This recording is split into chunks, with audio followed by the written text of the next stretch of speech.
Chapter 126. The rotation system was not a problem for villages or small towns with low population density, but the land around the big cities was scarce, and this method was tantamount to a waste of land. Places like Silver City, Fallen Dragon Ridge, and King's City had to import a large amount of food from other towns every month. The first step of using human and animal manure was to collect them first. This was the reason why Roland decided to build public toilets as soon as possible. At the same time, it could reduce the spread of diseases and beautify the living environment. It was simply a multi-purpose plan. When the rest of the workers arrived, the construction of the toilets was almost completed. As for how to compost and how to sow, he decided to select a group of experienced farmers to teach them in a few days. After all, the land was still in the stage of leveling and cleaning, and it would take at least a week to start plowing. After finishing the work at hand, he decided to go to the back garden to see Leaf's experimental field. Since Leaf had studied various kinds of seeds and improved them, all the places in the garden that could be used to grow flowers were planted with crops. She also followed Roland's suggestion and divided the flower pond into many areas and numbered them, so that they could compare the development results of the two groups of experimental crops. As soon as Roland stepped into the yard, he was dazzled by the golden wheat. "Your Highness," seeing the prince, Leaf, who was squatting by the flower pond, got up, gathered her hair behind her ears, and bowed. "Are these the results of your improvement?" He waved his hand, indicating that she did not need to be so polite, walked over and excitedly picked up a heavy wheat ear, feeling its plump caryopsis with his fingers. He had no idea what the wheat could grow into, but compared to the memory of the wheat fields in King's City when he was a child, the wheat ear was not only smaller than the one in his hand, but the grains were also a lot shriveled. Leaf nodded and said, "I first let the wheat ear become bigger, ripened, harvested the seeds, and then planted the new seeds in the flower pond to get this kind of wheat ear. But, after repeating this process 2 or 3 times, it is difficult to grow a big and long wheat ear. I don't know why. Unfortunately, I can't help in this regard," Roland thought. According to his poor junior high school biology knowledge, it was probably because of the defect of self-fertilization. Rice was grown in the south, which was a far cry from wheat. In order to increase the yield, the seeds had to be bought. However, being able to last for 2 generations is already of practical value. One wheat plant can produce more than 130 seeds. The first batch of seeds will be transformed by Leaf, and the next batch will be used by the farmers as their own seeds. They can be used for at least 2 years. What about this area? Why is it empty? Roland noticed a flower bed with only a few withered wheat stalks. I planted them there in the beginning. Maybe it's because I've planted them too many times, Leaf said uncertainly. If I cast my magic, the wheat can grow quickly, but if I withdraw my magic, it will wither quickly. It seemed that the magically modified plants still needed nutrients from the soil to continue growing, and some trace elements were still indispensable. Roland walked to the last flower bed. The shape of the wheat here was very strange. There were several clusters of green wheat ears hanging on a stalk as thick as an arm. There were also a few branches growing out of the center of the stalk, and the branches were covered with green leaves. Therefore, the size of each stalk was relatively large, and there were only 2 stalks in the flower bed. This was the magically modified version that Roland asked Leaf to try, the wheat tree. The direction he envisioned was to turn the wheat into a banana tree, which bears fruit from its branches and is harvested regularly every year, thus eliminating the trouble of plowing and sowing. At the same time, it will grow larger and more green leaves, improve photosynthesis, and reduce the demand on the land. At present, the thick stalks and branches took up a little space, and only the branches grew wheat ears, which was not in line with the original idea. Should I ask Leaf to try to improve it in the direction of grapevines? Roland thought, after all, she has never seen a real banana tree, and grapes are not rare in Grey Castle. It should be easier to imitate if there is a comparison. The seeds of these 3 stalks can't be used for sowing, Leaf said. I've tried, and the wheat can't germinate after being planted. But it can bear fruit repeatedly. The wheat ears you see are the second batch. The inability to germinate meant that each wheat tree was a unique existence, and Leaf had to personally transform it. At present, its planting value was not great. You've done a good job. The barley varieties will be called golden ones. I'll leave an experimental field on the south bank of the Redwater River for you, surrounded by fences and partitions.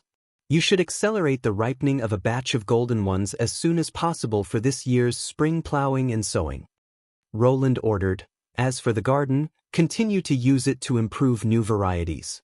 I've just come up with a lot of ideas. Not only wheat crops, but grapes are also worth a try. Unfortunately, Leaf could only understand the characteristics of a crop from a macro level, such as having many fruits, sweet taste, dense branches, and so on. If she could understand it from a micro level, would she be able to directly manipulate the genes and make subtle and precise adjustments? For example, plants could absorb light other than visible light, such as ultraviolet light, X-ray light, or even ionizing radiation to carry out photosynthesis, directly producing starch, glucose, sucrose, and other energy storage substances. In this way, people could directly plant crops in the culture tank. In the evening, Prince Roland lit a bonfire on the bank of the Redwater River and ordered Carter and his guards to gather all the serfs. Large pots were carried here by the subjects, set up on the newly built simple clay stoves, and started a fire to cook porridge. The serfs looked at their new master, who had his back to the bonfire, and whose shadow was cast by the fire, and bowed their heads in fear. There were also some bold ones who secretly looked at the prince from time to time. Roland stood in front of the bonfire, and announced the rules he had set to the more than 1,000 people. I'm Roland Wimbledon, the 4th Prince of Grey Castle, the Lord of Border Town, and the Lord of the Western Territory. I've gathered you here to tell you that you're lucky to be able to come to this territory. As long as you work hard, you can get rid of your current identity and status. That's right, I'll give you a chance to get rid of slavery and become free people. The serfs suddenly burst into an uproar. These serfs were very clear about what it meant to be a free person. They would no longer have to suffer the cruel abuse of their masters, no longer have to be forced to carry out endless farming, no longer have to hand over all the crops produced in the fields to their masters, and their sons and daughters could also get rid of the status of serfs. After waiting for a moment, Roland continued to say, starting tomorrow, each of you will be given a fixed piece of land, and at the same time someone will teach you how to farm in order to harvest more wheat. In the first year, you can keep 30% of the harvest in the fields, and 70% will be handed over to Border Town. The batch with the best harvest will be promoted to free people. After becoming free people, your family can be exempted from slavery. As for whether you continue to farm or find another way to make a living in the town, it's all up to you. If you choose to farm, 20% of the harvested grain will be handed over as rent, and the remaining 80% will be at your disposal. If you find another way to make a living, the fields will belong to the Lord, and of course, you don't have to hand over any grain. As soon as these words came out, only the sound of breathing could be heard. At this moment, someone suddenly shouted, "Your Highness, is what you said true?" "Of course," Roland said word by word. "As a lord, I never deceive my people." "Your Highness is benevolent," someone couldn't help but whisper, and then the voice quickly became high-pitched, "Long live His Highness." A serf in the front row followed the shout and knelt down, followed by a second person, a third, until there was a dense mass of people kneeling down. The voices rose and fell one after another, more and more, louder and louder. The people's voices finally converged into the same rhythm. "Your Highness is benevolent. Long live His Highness." Since I got echo, I no longer need to rely on others, the prince thought. Chapter 127. After Roland fell asleep, Nightingale emerged from the fog and gently helped him adjust the quilt, covering his exposed arms. She stood by the bed and silently watched him for a moment, then quietly passed through the floor and returned to her room. "You haven't slept yet?" Seeing Vendy still sitting on the bed reading a book, Nightingale was slightly surprised. "I'm afraid you'll do something wrong." Vendy glared at her. "His Royal Highness is not a child. Is it necessary to watch over him until he falls asleep? His Royal Highness has already sent people to other towns to spread the news that there is a witch organization here. In case a witch hears the news and comes to harm His Royal Highness, what should we do?" "I'm just taking precautions." Nightingale picked up a wet towel and casually wiped her face. Then she untied her red belt, wrist armor, buckles, and finally took off her white clothes. This outfit was His Royal Highness' new work. The pure white hood and coat looked very eye-catching, but he thought it was very suitable for an assassin. Nightingale carefully hung up the clothes, smoothing out every crease. Her curvaceous body was wrapped in a light muslin. Her tight abdomen and thighs did not have a trace of excess fat. How could there be an accident? Vendi put down the book in her hand. There are sisters living in the castle, and there are guards patrolling outside. Besides, didn't you already put the stone under his pillow? You never touched that kind of thing before. Well, I also want to ensure his safety. She sat on the edge of the bed, took off her boots, raised her slender legs together, and rolled her body to the side of Vendi. In the end, did you not listen to what I said last time? Vendi sighed. Veronica, we are witches. I know, Vendi, Nightingale nodded. We are witches. And His Royal Highness will marry a witch. This is what he said himself, and he didn't lie. Of course, Nightingale would not publicize this piece of information unless it was absolutely necessary. She apologized to Vendi in her heart and changed the topic. Do you have any impression of the church? Why are you suddenly asking this? Vendi was startled. When His Highness Roland was in the fortress, the high priest of the church came to visit him and expressed his willingness to support him in seizing the throne. What did he say? Her voice was strained. Or did he ask you to leave before the conversation began? Nightingale shook her head with a smile and softly said, He just told me to pay attention to avoid the range of the demonic stone. Furthermore, His Highness himself did not wear it. Vendi, His Highness did not accept the church's invitation. He rejected them. The latter heaved a sigh of relief, but then seemed a little melancholic. Unfortunately, our help to His Highness is limited, unlike the church, whose influence covers the entire continent. If His Highness Roland agreed with them, I'm afraid he would soon ascend to the throne. Who knows? His Highness said that the high priest was full of nonsense and could not be trusted. Nightingale paused. But there is one thing that I am very concerned about. She told them about the red and black pills. In the fog, the pills and the god's stone of retaliation had the same color, which is simply incredible. My sisters have all seen the result of swallowing a god's stone of retaliation. It is no different from suicide. The high priest said that it was a drug developed by the Holy Prayer Room in the Holy City. Have you ever heard of this organization when you were in the monastery? When the Witch Cooperation Association left Silver City, Kara had led Nightingale, Windchaser, and Stone to set a trap to catch the villains who had followed them for the bounty. One of the methods they used was to force them to swallow the god's stone of retaliation they wore. The villains who swallowed the god's stone of retaliation would quickly die. Their whole body would curl up like a dried fish that had been exposed to the sun. I don't know. Vendi closed her eyes and slowly said, As long as I can remember, I lived in the monastery of the old holy city.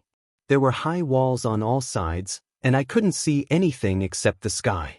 All day long, I could only move around in the courtyard, and it was the nun who taught me how to read and understand pictures.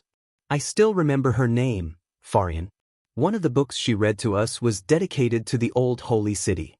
There were churches, monasteries, libraries, memorial halls, and heroes' walls, but I have never heard of the Holy Prayer Room. I lived in the monastery for more than 10 years, until that accident happened. Nightingale had heard Vendi mention that the monastery had been attacked by witches, and many people had died in that accident. She had also taken advantage of the chaos to escape from the monastery, although I don't know which witch had such courage, daring to challenge the church alone, but at least she saved you. No, Veronica, the witches came from the church. Vendi shook her head. She, like me, is also a member of the monastery. What do you mean? The girls living in the monastery can basically be divided into 3 categories. One is like me, who stayed here since childhood and don't know where they came from. The other is street children or orphans, who were adopted by churches and sent here, and the last is sold to the church by their parents. The manager separated them according to their age and placed them in different dormitories, and the content of learning was also different. The youngest learned how to read, the 10 to 14 learned how to sing, and the 14 and above learned etiquette. That's why the nun called us the literacy class, and the older ones were called the choir and the teacher class. Once the girls in the teacher class came of age, they would be sent away from the monastery.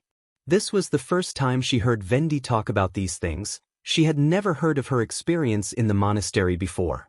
In the first few years, I often heard girls screaming at night. It was all from the choir and the teacher class. I didn't understand what was going on. Until I was promoted to the choir, I found out that there would be adults from the church visiting the dormitory at night, and they would drag a few girls from their beds, and only send them back in the morning. Sometimes, not all of them would be sent back. Nightingale bit her lip. Of course she knew what Vendi meant. This would happen once or twice a month, and when it was frequent, it would happen almost every other day. Then I was chosen, and Farian dragged me out of the room, whispering in my ear that I had to endure it. I was dragged to a half-buried room in the corner of the garden. The room was brightly lit, and there was a woman from the teacher class chained to the wall. There were 4 or 5 people. Her voice trembled slightly. When they approached me, the woman suddenly broke free from the shackles, grabbed the neck of the person closest to her, and killed him like a chicken. She awakened? I don't know. Vendi shook her head. Although those people took off their clothes, they were still wearing God's stones of retaliation. She killed them one by one, and one of them had all his limbs pulled off, and before he died, he seemed to say, "Extraordinary." The adult screams startled the guards outside the room and Farian. After they opened the iron door and rushed in, they were shocked by the scene in front of them, and the woman directly threw herself at them. Extraordinary. Do you mean witches? Nightingale asked. Even the guards were no match for her? Chapter 128. Then she picked up the Judgment Army's sword and stabbed Farian to death. Then she split the other Judgment Army in half, and the blade broke into several pieces. But the whistle alarmed the whole monastery, and many people came here with oil lamps. She took off Farian's clothes and put them on herself. Then she picked up the other man's weapon and walked alone towards the swarm of guards. I sat in the blood-soaked room in a daze for a long time before I came back to my senses. One of the dead people was in charge of the keys to all the entrances and exits of the monastery. I found the keys from the scattered clothes, and at the same time, I also peeled off the God's stone of retaliation from them. At that time, I didn't know the function of the stone, but I thought it might be worth a bit of money because of its crystal-clear appearance. The priests, guards, and Judgment Army were all attracted by her. Almost unhindered, I walked to an unknown small door in the backyard, tried all the keys, and finally opened the small door and left the monastery. Later, I only bought 1 stone, and the rest were taken away. With the 10 silver royals, I wandered all the way to Seawinshire. 2 years later, in the winter, I also awakened as a witch. Vendi paused. This is my whole story. Nightingale held Roland's hand and was silent for a long time before she said, "What about the woman in the teacher's class? Maybe she died or maybe she escaped." I later inquired about it, and the church said that there was a fire in the monastery, and then they closed it.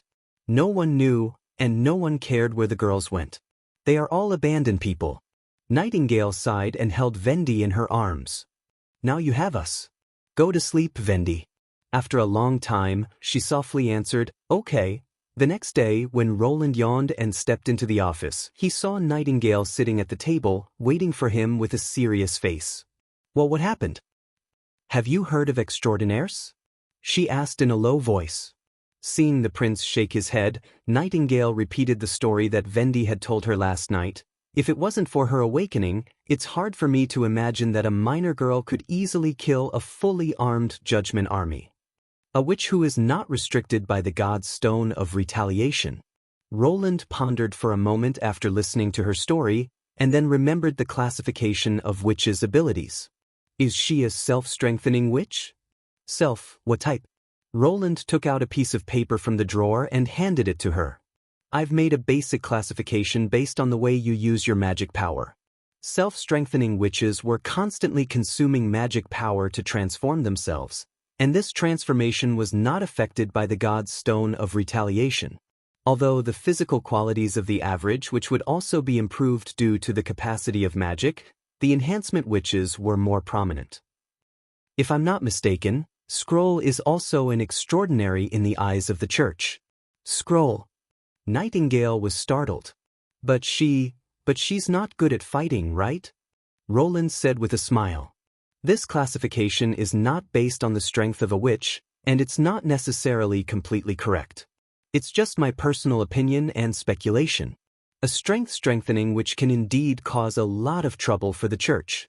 Without the restriction of the God's Stone of Retaliation, she can selectively intercept and kill a Judgment Army squad, or single-handedly pick up a church in a small town. However, a person's strength is limited, and the number of awakened self-strengthening witches is certainly less than the other two types. Otherwise, the witches would be the ones chasing after the church. Although he said it lightly, but thinking of the red and black pills, there was a faint sense of unease in his heart. No matter how few extraordinaires there were, there should be at least a dozen in the last 100 years, right? As long as there were 2 or 3 strengthening witches, it would be enough to make the church restless. For example, taking advantage of the months of the demons every year, when the church would focus all its energy on the defense line of Hermes, they would wantonly clear the church's facilities in other cities, killing the churches, priests, and priests. If this continued for several years, the church's believers would probably be greatly reduced. However, except for the extraordinary that Vendi had coincidentally met, Roland had never heard of another incident where a witch counterattacked the church. Moreover, even the monastery where Vendi had lived as a child had been covered by a fire, and the whereabouts of the women in the teaching class were also unknown. The church would absolutely not be willing to sit still and wait for death. He thought, perhaps they already had the means to fight against extraordinaires, and these 2 pills were one of them. No matter what, he had to first test the effects of the pills. Thinking of this, Roland called the guard outside the door, telling him to go to the prison to pick up a prisoner, and also to summon Carter. The test site was arranged outside the city walls. In order to be safe, Roland called 4 groups of soldiers from the First Army, surrounding the test site in a circle, armed and vigilant. In addition to him and Nightingale, there was also Anna and Nana standing on the city wall. As long as there was no God's Stone of Retaliation, Anna's green wall of fire was enough to protect his safety. Nana, on the other hand, could provide the fastest treatment. Will there be any problems? Roland leaned down and asked Carter Lannis, who was stretching his muscles and bones, "Do not underestimate your opponent." "Rest assured, Your Highness," Carter put on his helmet, "your chief knight is not an undeserved reputation. Moreover, the opponent is using a wooden sword, there is no possibility for him to hurt me." The test subject was a murder and robbery convict. Roland did not like to play the game of atoning for his crimes. He bluntly told the convict, if he sacrificed himself for the test, his family could receive 5 golden dragon as a reward. After a moment of hesitation, the other party agreed to this condition. Carter originally hoped that the other party would put on armor, pick up an iron sword and have a fair fight with him, but Roland did not hesitate to refuse. If the death convict used a sharp weapon, the danger would increase exponentially. In case the knight's head was cut off, Nana would have no way to save him. As for not wearing armor, it was in itself to test the pain tolerance of the black pills.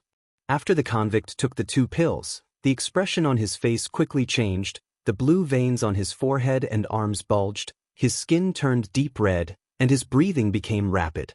He grabbed the wooden sword and rushed towards the waiting knight, his speed comparable to a running wolf. The mud under his feet was filled with small holes. Carter looked a little surprised, but he still calmly took a step to the side, raised his sword and slashed horizontally. This move could force the other party to change his direction, otherwise the sword would cut into his ribs. The opponent was just a murderer. In addition to his ruthlessness, he had not gone through any fighting training. Unsurprisingly, he missed his target. A deep cut appeared on the side of his chest, and blood flowed out of it. This kind of injury was enough to affect the movement of half of his body, but he did not seem to care, turned around and rushed towards the knight. Carter used the same trick, but this time there was a slight change. The moment the 2 passed each other, the convict twisted his body and swung the wooden sword towards the knight's position. This kind of awkward posture should not be threatening, but the moment the wooden sword swept out, the knight only saw a phantom. He subconsciously raised his sword to block. The strong impact made him take 2 steps back. The wooden sword also broke. "You have a little strength," Carter swung his hand. "Give him a sword again."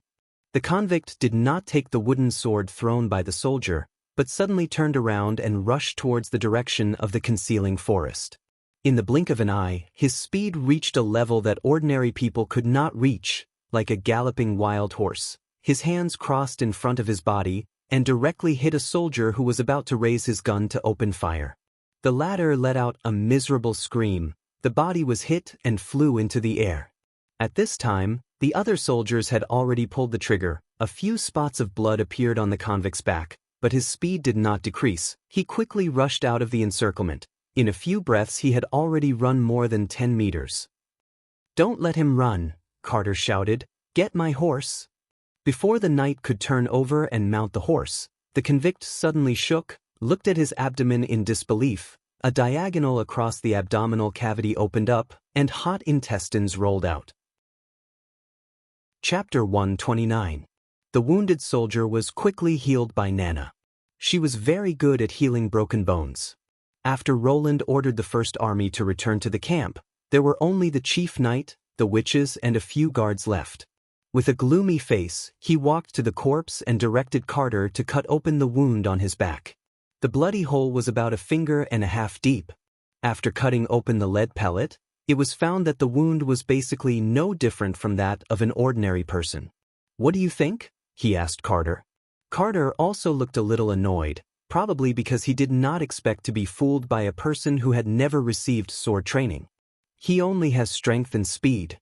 If I didn't want to see how far he could go, I would have cut off his head with the first blow." What if the opponent was a knight? Carter thought for a moment. If it was the Duke's Knight, I probably could barely cope with it, but if it was the King's City Knight Regiment's Cold Wind Knight or the Steelheart Knight, I would be unable to resist. Roland did not comment. Carter might be right if everyone fought with skills and swordsmanship, but if equipment was added, the situation would take a turn for the worse. If the prisoner was wearing heavy armor, an iron helmet, and a 2-handed sword, he would definitely not be able to win easily. Great power brought about many improvements. The ability to carry heavier armor and weapons, the ability to burst out faster, and the ability to fight longer. Roland felt that he had to correct his previous thoughts in Longsong Stronghold. Adrenaline?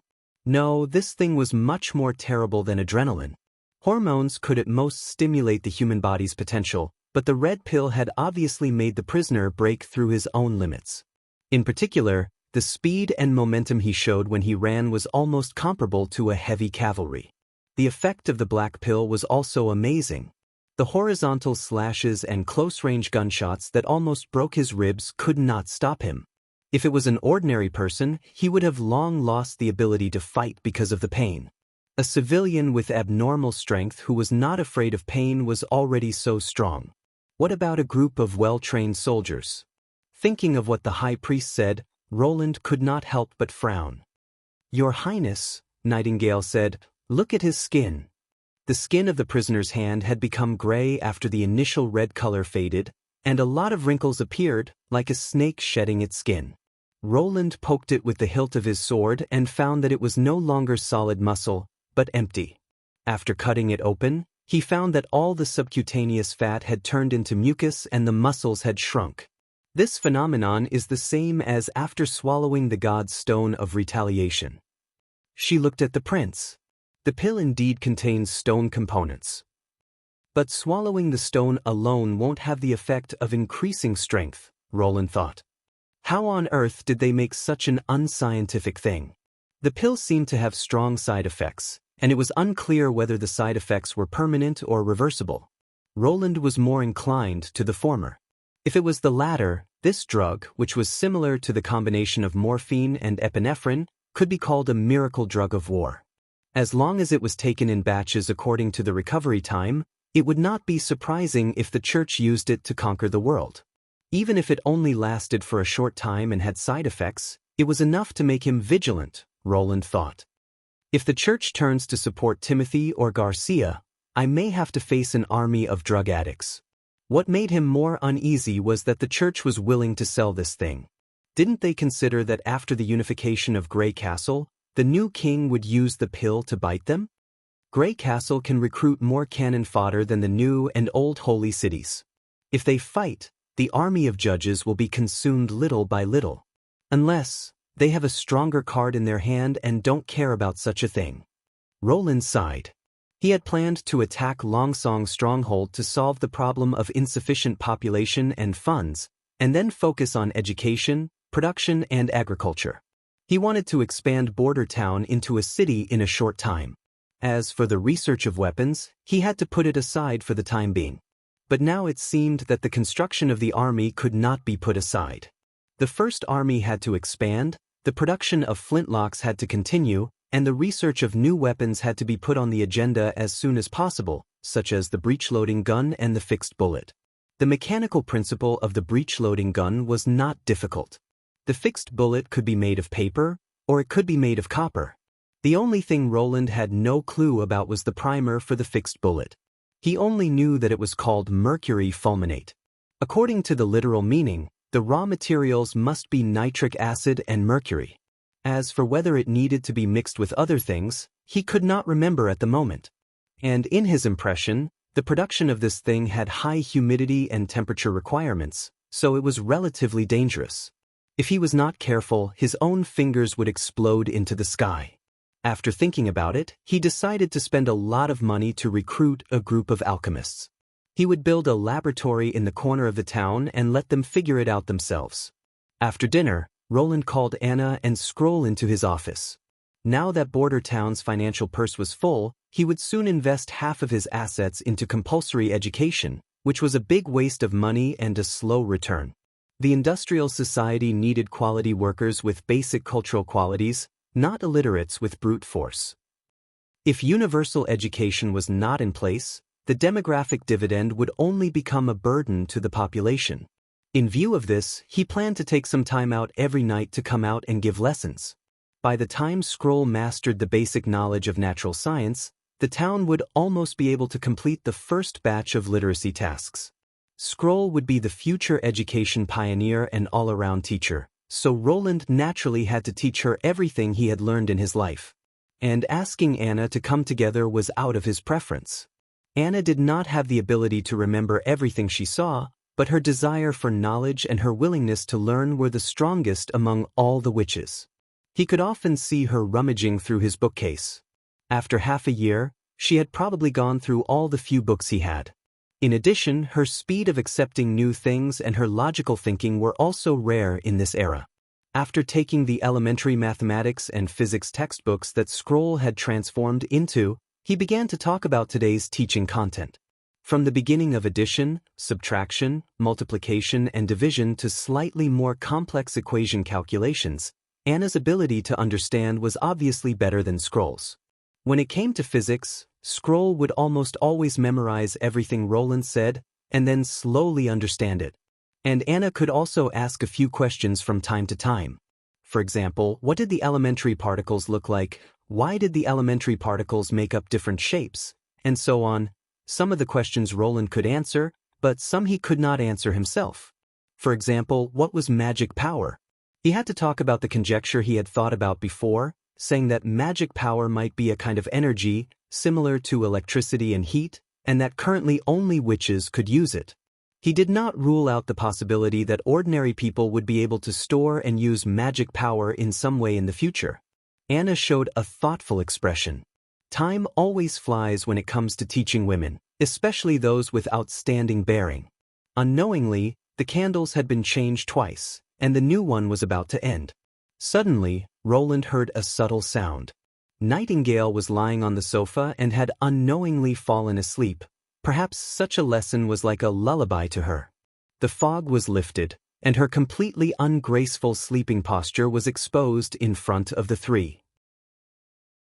Chapter 130. After Anna returned to her room, she threw a cluster of green flames into a large barrel filled with water, and soon the water was steaming. She stripped off her clothes and stepped into the barrel. When the witches wanted to wash their bodies, they would come to Anna to help them boil water, After all, it was very troublesome to bring hot water from the kitchen. When His Highness knew about this, he was quite surprised and seemed to find it difficult to accept the practice of repeatedly using the bathwater. Thinking of this, Anna felt a little funny. It was difficult for the commoners to wash their bodies even once a month, so it was common for them to use the water several times. He didn't even realize how much the life of the witches he accepted had improved. Anna shook her head. His Highness Roland Wimbledon seemed to be knowledgeable, but in some areas he could be called clumsy. From the stories she had read in the books, shouldn't the prince participate in all kinds of banquets and social gatherings from an early age, wandering among the flowers? He could be ignorant, timid, but at least he was good at communication. However, this feeling unexpectedly made her feel at ease. His Highness's head was filled with a lot of amazing knowledge, such as the use of steam-operated iron machines, such as calculating how to make a stone float on the water. And today's lesson, the world was actually made up of countless tiny balls. They were so small that they needed to be magnified thousands of times before they could be seen with the naked eye. Because of this, they were everywhere, whether solid, gas, or liquid, whether it was people, flowers, or stones. When decomposed, they basically all looked the same. Incredible, Anna thought. How did His Highness know all this? After wiping her body, she dried the water droplets with a fire. She put on her clothes and sat back at the desk. In the center of the table was the textbook written by Roland. Taking advantage of the time when the Book of Illusion was still active, Anna borrowed this textbook from Scroll, wanting to read it for a while before going to bed. The book started with common phenomena in life, like peeling an onion step by step, and some parts were also accompanied with vivid and interesting pictures. The novel knowledge that she had never heard before made her addicted. Anna found it difficult to stop after turning the first page. However, the content at the beginning was still relatively easy to understand, and the latter parts were getting more and more difficult to understand. For example, in the section on temperature, it was written that cold and heat were both manifestations of the ball's activity. The higher the energy obtained, the more active the ball would be, and the hotter it would appear on a macroscopic level. If what His Royal Highness said was right, then when his green flame was enlarged, it would also become a jumping ball. As time passed, the candle gradually burned to the bottom. The flame flickered twice and went out. At this moment, the Book of Illusions had reached its time limit. The pages and the words gradually became transparent, and then disappeared without a trace. Darkness immediately engulfed the room until a green flame bloomed from Anna's fingertip, dispelling the darkness that had entered the room. Looking at the empty table, she felt a little lost. Raising his right hand, the jade-green magical fire stood motionlessly at his fingertips like a cluster of fluorescent light. She suddenly wanted to give it a try. If everything was made of small balls, could it also become as small as a small ball? Anna closed her eyes and imagined its appearance from the accumulation of countless particles. The flames began to change. From the shape of a water droplet, it changed into a thin line, becoming thinner and longer, until it was finally like a hair. Anna felt that this change was far from enough. She thought, for a small ball, a hair is still too big. It can also become thinner. Although she thought so, it seemed that it was difficult for the green flame to change again. The light of the flame became dim, and the slender green light trembled. Maybe it can't be piled up, but connected. His Royal Highness said that there was a fixed chain between the balls. Maybe I should reshape its shape. The flame particles in Anna's mind shook twice, and then dispersed with a bang. They were no longer closely connected, but scattered like stars in the sky. The slender green flame also disappeared, but in her consciousness, the flame still existed, but it no longer had its original appearance. In the deep and boundless darkness, after most of the stars fell, the remaining small part was slowly reassembling. They lined up one by one, and eventually formed a thin line composed of stars. Temperature is the degree of activity, she thought. As soon as she thought of this, the line swayed, as if someone had pinched its corner and gently shook it. After this shake, the swaying of the thin line could no longer stop, and a ripple spread out along with it.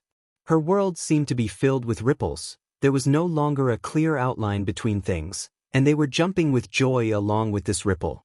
The same was true for magic. She even felt that when she stretched out her finger, The first ripple was the magic itself.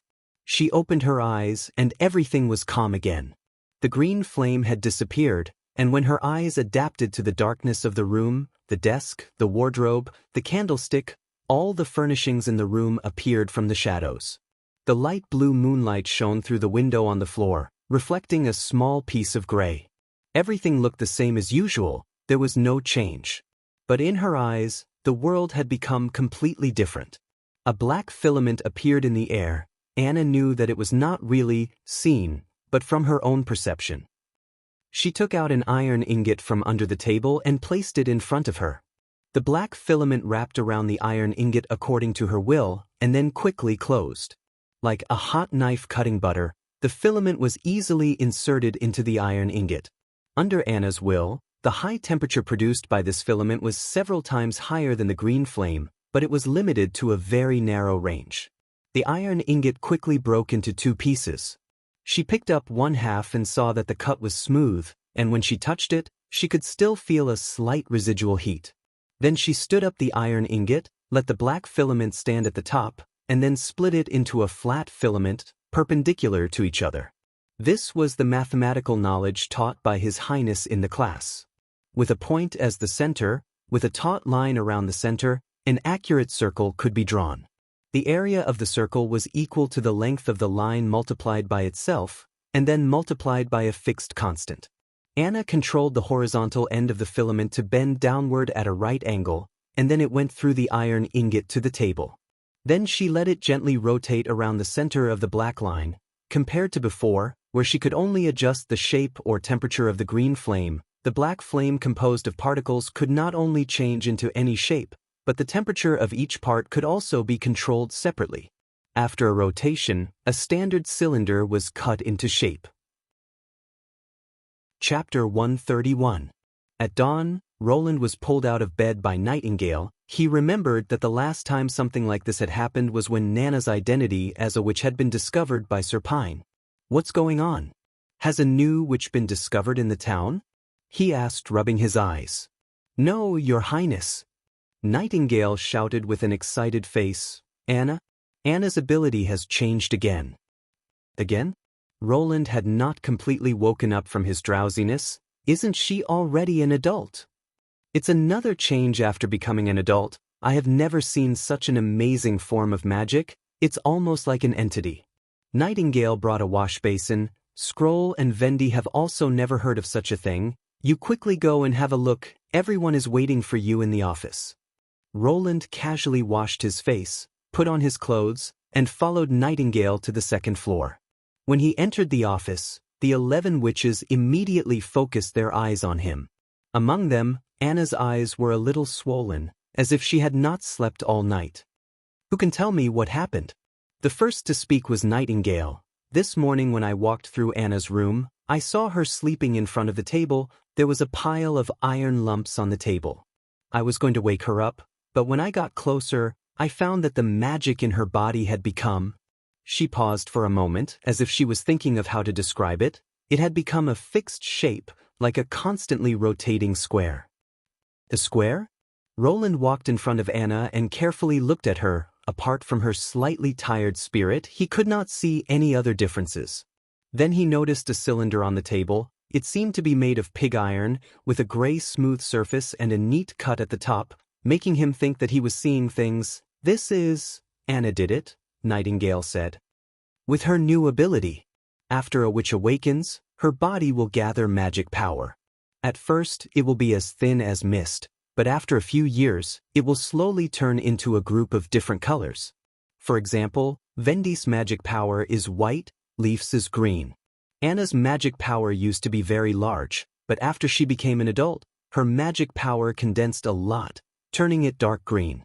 But now, the magic power in her body is only the size of a fist, like a solid, completely opaque." She picked up the quill on the desk and sketched. That's about it. Although Nightingale's drawing skills were terrible, Roland could still tell that it was a cube. He looked at Anna. "What happened last night?" Anna recounted her experience. When she finished speaking, the other witches still had a blank look on their faces. They didn't understand what the small round ball, vibration, connection, and ability change had to do with it. Only Roland's heart was slightly moved. In his mind, magic power was a kind of energy, and the witches were the terminals that released it. The effects of magic power were endless, but the final result depended on the witch who controlled it, or further, it depended on the witch's thoughts. If his guess was correct, thoughts could have a profound impact on a witch's ability. To put it simply, a person who had never seen an airplane would have a hard time imagining that a huge iron bird could fly in the sky. A person who had never seen the universe would naturally not know how vast the world was. The height of thought and the breadth of knowledge would limit the use of magic power. Every further understanding of the nature of the world would bring great progress in science and technology. So, would the witch's ability be the same? With a deeper understanding of the world, the effect of magic power would also be closer to the origin? Let me see your new ability, Roland asked curiously. Anna stretched out her finger, and a black flame appeared out of thin air at her fingertips. It looked no different from an ordinary flame, except that it didn't emit light. Can your black flame change its shape at will? Anna nodded and controlled it to float on the table. Soon, the black flame that was in the shape of a natural flame suddenly turned into a cube. Before anyone could react, the cube spread out into a black cloth, almost covering the entire table. Then it gathered towards the center, gradually turning into a straight line. Roland couldn't help but reach out and touch it. He found that this hair-thin black line didn't move at all. This was simply incredible. Even if it was as hard as steel, after stretching it into a thin wire, it could still be easily bent by fingers. This was determined by the flexibility of the object, and an absolutely rigid body didn't exist. Can it be a little thinner? Yes, but then you can't touch it anymore, Anna said, otherwise it will cut you. What about the temperature? Can you also control it at will? Yes, and compared to the green flame, I can make it produce different temperatures in different parts. Roland somewhat understood what Nightingale meant when she said it was as if it was real. Compared to the green flame that was as warm as water, her current ability had condensed and taken shape, and it wasn't appropriate to describe it as a flame. When Anna accepted the view that everything in the world was made up of microscopic particles, her understanding of the temperature produced by flames also broke through to a new stage of particle motion producing temperature. What was certain was that she wasn't controlling particles, just like how she didn't control flames before. Whether it was the ordinary flame at first, or the green flame and black flame after adulthood, they were all manifestations of magic power. Although both of them converted magic power into heat, the effect was completely different. A real genius, Roland couldn't help but sigh. He couldn't think of a more suitable adjective other than genius. After learning new knowledge that night, she could immediately understand and apply it to her ability. This kind of thinking and absorption ability could only be possessed by extremely talented people. Anna's change also made him more interested in exploring the true meaning of this world. It's a pity that I can't have magic power, Roland thought. This may be the biggest regret after crossing over. After all, most people have a superhero dream in their hearts, accidentally obtaining incredible power, and from then on embarking on a different path. What a carefree thing. I probably know the reason for the change in Anna's ability. He put away the regret in his heart and said to the witches, "What is it?" Everyone asked one after another. "Learning."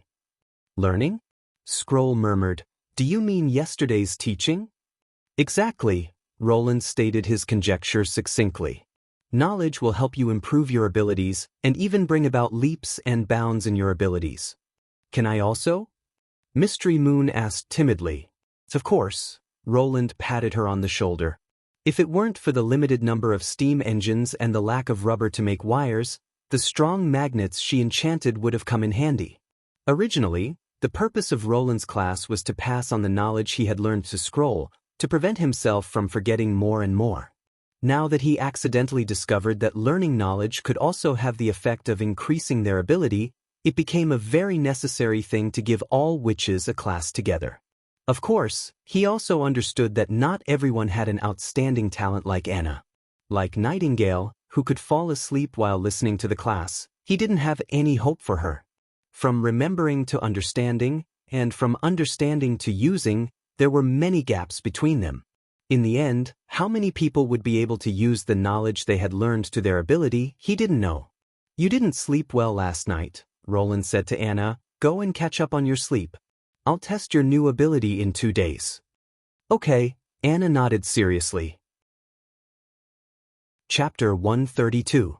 It had already been 5 days since Prius was locked up here. Although it wasn't a prison cell, the renovated residence was almost the same as a prison cell. The original wooden door had been replaced with wooden railings. All the furniture in the house had been removed, leaving only a few blankets. The only good thing about it was that the room could be considered clean, with neither wind nor rain leaking in. In addition to him, there were 4 other people in the prison. 3 of them were from the Ryan family, 1 was from the Wolf family, and he himself was a knight of the Earl of Elk family. Damn it, how long does he want to keep us here? The oldest knight of the Ryan family shouted. The wheat fields in the territory haven't been sown yet. My wife doesn't know how to do these things. Your territory? The young knight of the Wolf family sneered. Do you think His Royal Highness will still keep the knight territory, let you go back to collect horses, weapons, and armor, and then wait for an opportunity to take revenge? To be honest, he hasn't sent all of you to the gallows. It's already merciful. What did you say? The old knight stared at him.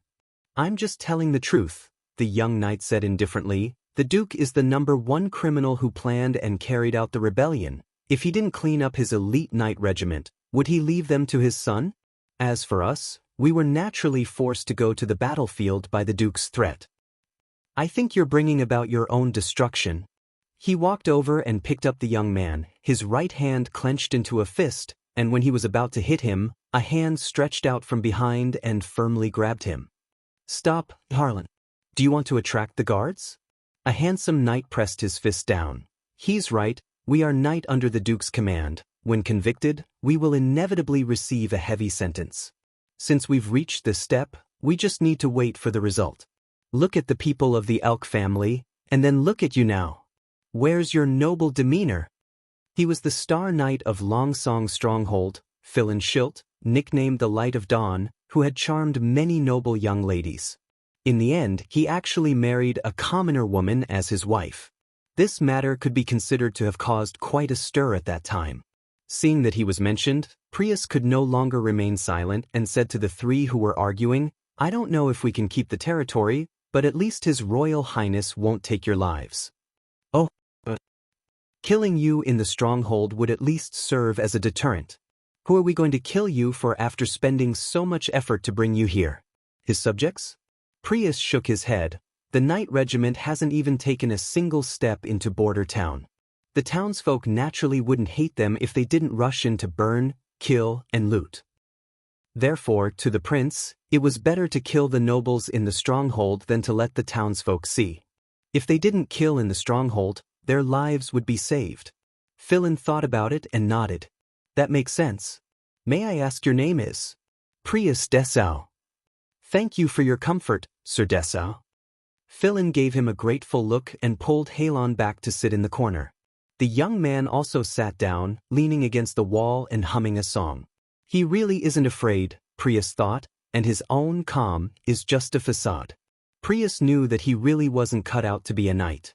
He didn't inherit his father's bravery, nor did he inherit his mother's wisdom.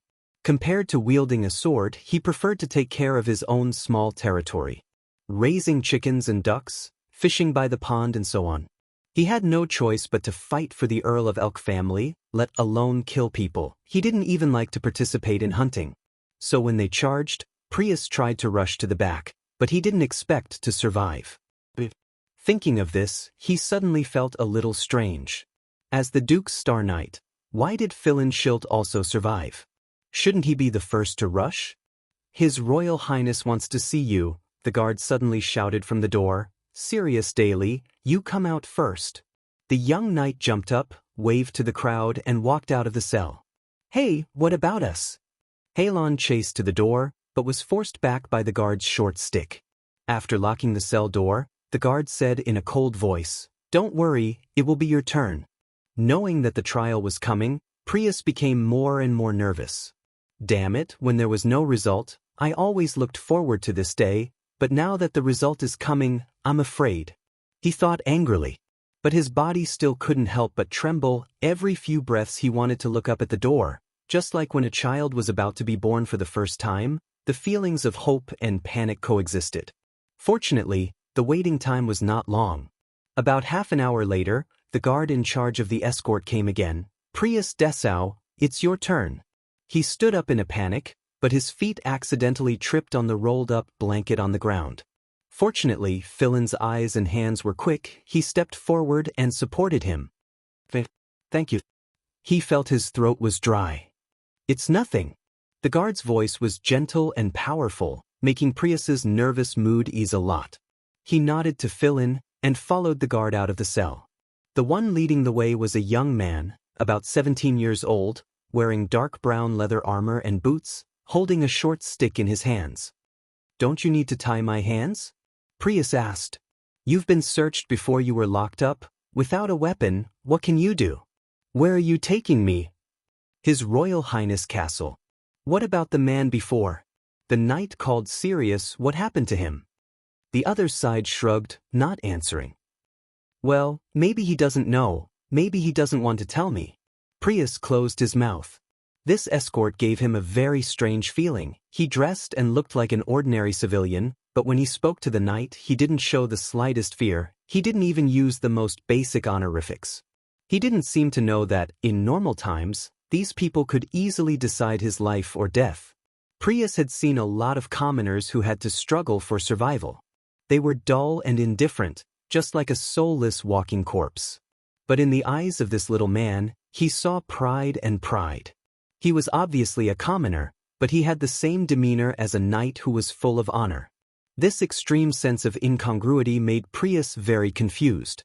In the end, what kind of environment can create such a person? He looked around. Although he had never been to Border Town before, he had heard about this barren and desolate place. But now the town was full of vitality. It was very different from the border outpost he had imagined. The streets were full of people, their pace was fast. It seemed that they had endless things to do. From time to time, someone would greet the little man who was escorting him. Everyone's face was ruddy, full of energy. It didn't look like they had just experienced the hardships of the months of the demons. As he approached the castle area, he saw an open space where more than 100 people gathered. This group seemed to be building a house, and according to the scale, there was more than one house. The materials for the house were piled up on the side. They were all fired bricks. Generally speaking, only nobles would choose such expensive materials, but if it was built for nobles, the area of the house was too small. The houses that had been built in front of the open space were almost a little bigger than his own living room. In addition, the houses were too similar, almost like they were printed from the same mold. Which nobleman would like such a house? Chapter 133. Before entering the living room, Prius was searched again.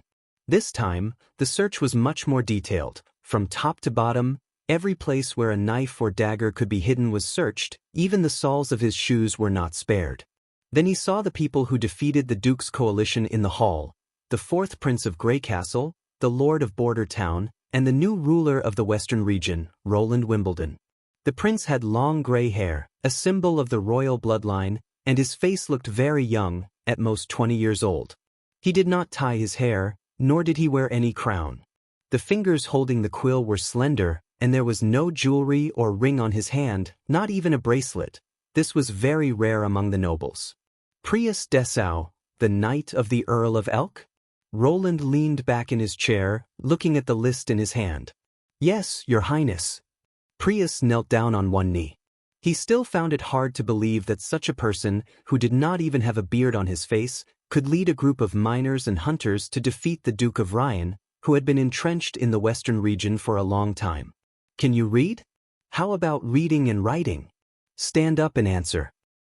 "I can, Your Highness. This is the most basic requirement for a knight." Prius stood up unsteadily, suddenly remembering that some old knight had not yet been popular in Greycastle when they were knighted, so he added, "I mean, the new batch of knight." In the past 30 years, fewer and fewer knight had been knighted because of their strength and military exploits, and the number of other considerations had increased. If one did not know how to write and read official documents, it was difficult to be chosen by the Lord. and the rise of outstanding young people like King City's Cold Wind Knight, and the light of dawn of the Western region had raised the requirements for a knight to a new height. So now that he had become a trainee knight, the first thing he had to learn was to read and write, and to a higher level, he also needed to be proficient in all kinds of etiquette. But Prius did not understand why His Highness asked him this question. "Very well," the prince nodded, "then I will now make a judgment." This sentence instantly made him hold his breath. You have two choices. The first is to work in the North Slope mine for 20 years to atone for your sins. The second is to become a teacher and teach my people how to read and write. Miners were not slaves. They were also paid and could rest for 3 days every month. Not only were the teachers paid, but they also had free housing and 2 days off per week. However, if you chose the latter option, you would have to work until you were 50 before you could quit your job. Don't worry, even if you quit at that time, your salary will still be paid as usual. Prius breathed a sigh of relief after hearing this.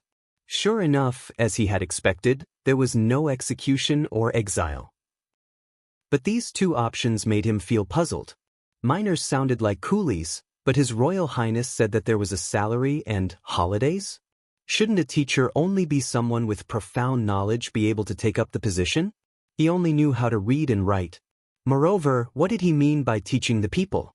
Could it be that His Royal Highness wanted to train these commoners as nobles? Most importantly, neither of them mentioned how to deal with their territories. Prius looked up at the prince and cautiously asked, "Your Royal Highness, I don't know if I choose one of the two options, my territory will... From the moment you raised your sword against me, your territory no longer belongs to you," Roland said bluntly. "On this point, I have reached an agreement with the heir of the Elk family. He will convert the property in your territory into Golden Dragon as compensation, and after you make your choice, the new count will send the compensation along with your family to Border Town, so that he can vacate a new place to recruit a knight." Prius' heart sank. His territory was nothing more than a house, a flock of chickens and ducks, and the fish in the pond. How much could these things be worth as compensation?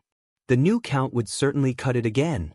At that time, it would be hard to say whether or not he would have 30 golden dragons. The count had just died, and his heir had abandoned him.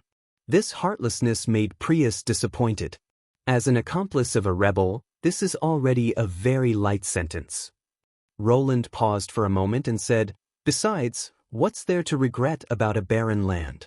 Whether you choose to work in the mines or become a teacher, you will be able to save enough money to buy land in Border Town." Hearing this sentence, Prius regained some of his spirit. He would certainly not consider working in the mines.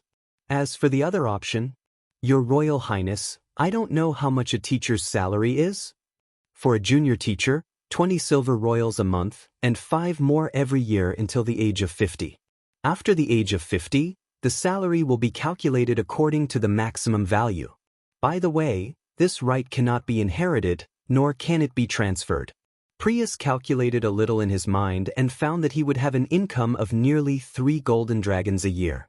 Moreover, it would increase year by year. As long as 4 or 5 years passed, it would almost catch up with the income of his territory. "Your Royal Highness, what does a junior teacher mean? Are there other types of teachers?" "Of course there are. Junior teachers only teach reading and writing. Intermediate and senior teachers teach all kinds of subject knowledge. As long as you have a unique skill that is beneficial to the development of Border Town, you can serve as a teacher." Roland sat up straight. "What, do you have any skills that you are good at? I don't need riding or swordsmanship. However, I am not good at these things," Prius thought. He hesitated for a moment, then said, "Your Royal Highness, do raising chickens and ducks count? I am also very good at fishing." As soon as he said it, he regretted it. How could this be considered a skill? They could live by themselves if they were left in the wild. There were many nobles who raised cats and birds, but no one had ever raised these things. As for fishing, it was the same as hunting, it could only be regarded as a personal hobby. He didn't expect His Royal Highness to be interested in the first half of his sentence. "Oh, how do you raise them? Tell me." Prius had to bite the bullet and said, "Well, according to my experience of raising them in my territory, compared to letting them go free, they can grow faster if they are fed with some grain every day. If the grain is mixed with some sand, the effect is the same, and we can also save food. It is best to set up a shed in a ventilated place to keep out the sun, rain, and cold. Especially in the hot summer, if there is no shed, the hens are likely to stop laying eggs. In winter, we can put some straw inside to prevent the chickens from freezing to death. In addition, if we feed them some small fish every month, the chickens will rarely get sick. Of course, cleaning up the chicken manure is also very important. At the end of his sentence, he found that His Royal Highness unexpectedly laughed. Yes, it seems that the nobles of the Western Territory are not useless. Your Royal Highness? Prius couldn't understand the meaning of the other side's words. Chapter 134. Roland wrote down the method of dealing with Prius on a piece of paper, put down the quill and rubbed his sore neck. Nightingale's voice sounded in his ear. Your Highness, do you need me to help you relax? There are still more than 30 people to deal with, I'll do it later. Roland smiled and shook his head, picked up the bell on the table and shook it a few times. The sooner he finished these trivial matters, the sooner he could start the work of universal education in Border Town. Moreover, the exploration of Anna's new ability filled him with expectations. A tall knight was brought into the living room by the guards. At first glance, Roland felt that he was extraordinarily handsome, comparable to Carter, who had the face of a Prince Charming. Of course, this kind of handsomeness was a deduction in Roland's eyes. He glanced at the name list, Philin Schilt. Unlike the others, there was a note behind the other's name, which he also read out. Lion Knight Regiment Commander, the Light of Dawn, First Knight of the Western Region. You really have a lot of titles. Yes, Your Highness. Philin knelt down on one knee. I thought people like the Commander or the First Knight would take the lead on the battlefield. Roland raised his eyebrows. How did you survive? I hid in the back, he said calmly. As long as you control the horse's stride, it looks like you're sprinting with all your strength, but in fact, the horse's speed won't increase much. Such a straightforward answer surprised Roland. He thought that the other would find some excuse to cover up the fact that he was afraid of fighting and ran away. It seemed that this matter wasn't as simple as he thought. Sure enough, Philin quickly continued, on the third morning of your pursuit, which was the day the Duke was defeated, I followed him, looking for an opportunity to kill him. Unfortunately, his personal guards were numerous, and they were very close, so I couldn't find a suitable opportunity to kill him. Fortunately, your troops killed him. Speaking of this, the knight bowed his head deeply. Your Highness, I thank you for this. If you need me, please feel free to assign me. The last sentence could be seen as an oath of allegiance. Roland was stunned for a moment and then said, Stand up first. Tell me what exactly happened. Yes, he got up and said, My wife, Irene, was originally a civilian woman who worked in the theater of Longsong Stronghold. We met by chance and fell in love with each other. I wanted to marry her, but my father and mother did not support the wedding, so I had to move out of the estate and rent a room on a farm near the fortress, where the wedding was to take place. Not long after her marriage, Irene finally got the opportunity to perform for the first time. The knight's voice was a little low. Unexpectedly, the Duke watched the play and took a fancy to her. After a long time, I learned about this matter from her mouth. I wanted to ask the Duke, but Irene knelt down and begged me not to be reckless. I also knew that if I did it in person, not to mention the possibility of success, even if I killed him, I wouldn't be able to escape from the hands of his personal guards, and Irene was likely to be the target of revenge by the heir of the Duke Ryan. So I endured until he went to Border Town. I also knew that if I did it in person, not to mention the possibility of success, even if I killed him, I wouldn't be able to escape from the hands of his personal guards, and Irene is likely to be the target of revenge by the heir of the Duke Ryan. So I endured until he went to Border Town. Although I couldn't personally take revenge, but Irene can finally sleep in peace, no longer have to worry about someone breaking into her room at night, and I am also free from this heavy burden. So please allow me to thank you again. So that's how it is. Roland knocked on the table with his quill pen. This was the signal that he and Nightingale had agreed in advance. When they needed to check whether the other party was lying, they would knock on the table.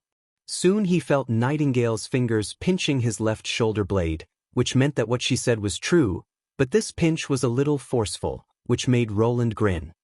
"Can you read? How about reading and writing?" "Ah." Philin was startled. It seemed that he couldn't keep up with the prince's train of thought. "I can." "Then I will now make a judgment." Roland repeated the words he had repeated many times. "What is your choice?" "Your Highness, don't you need me to fight for you? Whether it is a duel or a group battle, I will—" "No, I don't need it," Roland interrupted. "There are no nobles in my army, and I won't recruit nobles in the future. They are an army composed entirely of people. And you will never have the opportunity to pick up a weapon again." "Is that so?" Philin was silent for a long time before he nodded. "I understand. In that case, I choose to become a teacher." "A wise choice. Teachers can get housing and a very good salary. I will send someone to pick up your wife, so you can live a good life here." Roland made a gesture for the knight to leave.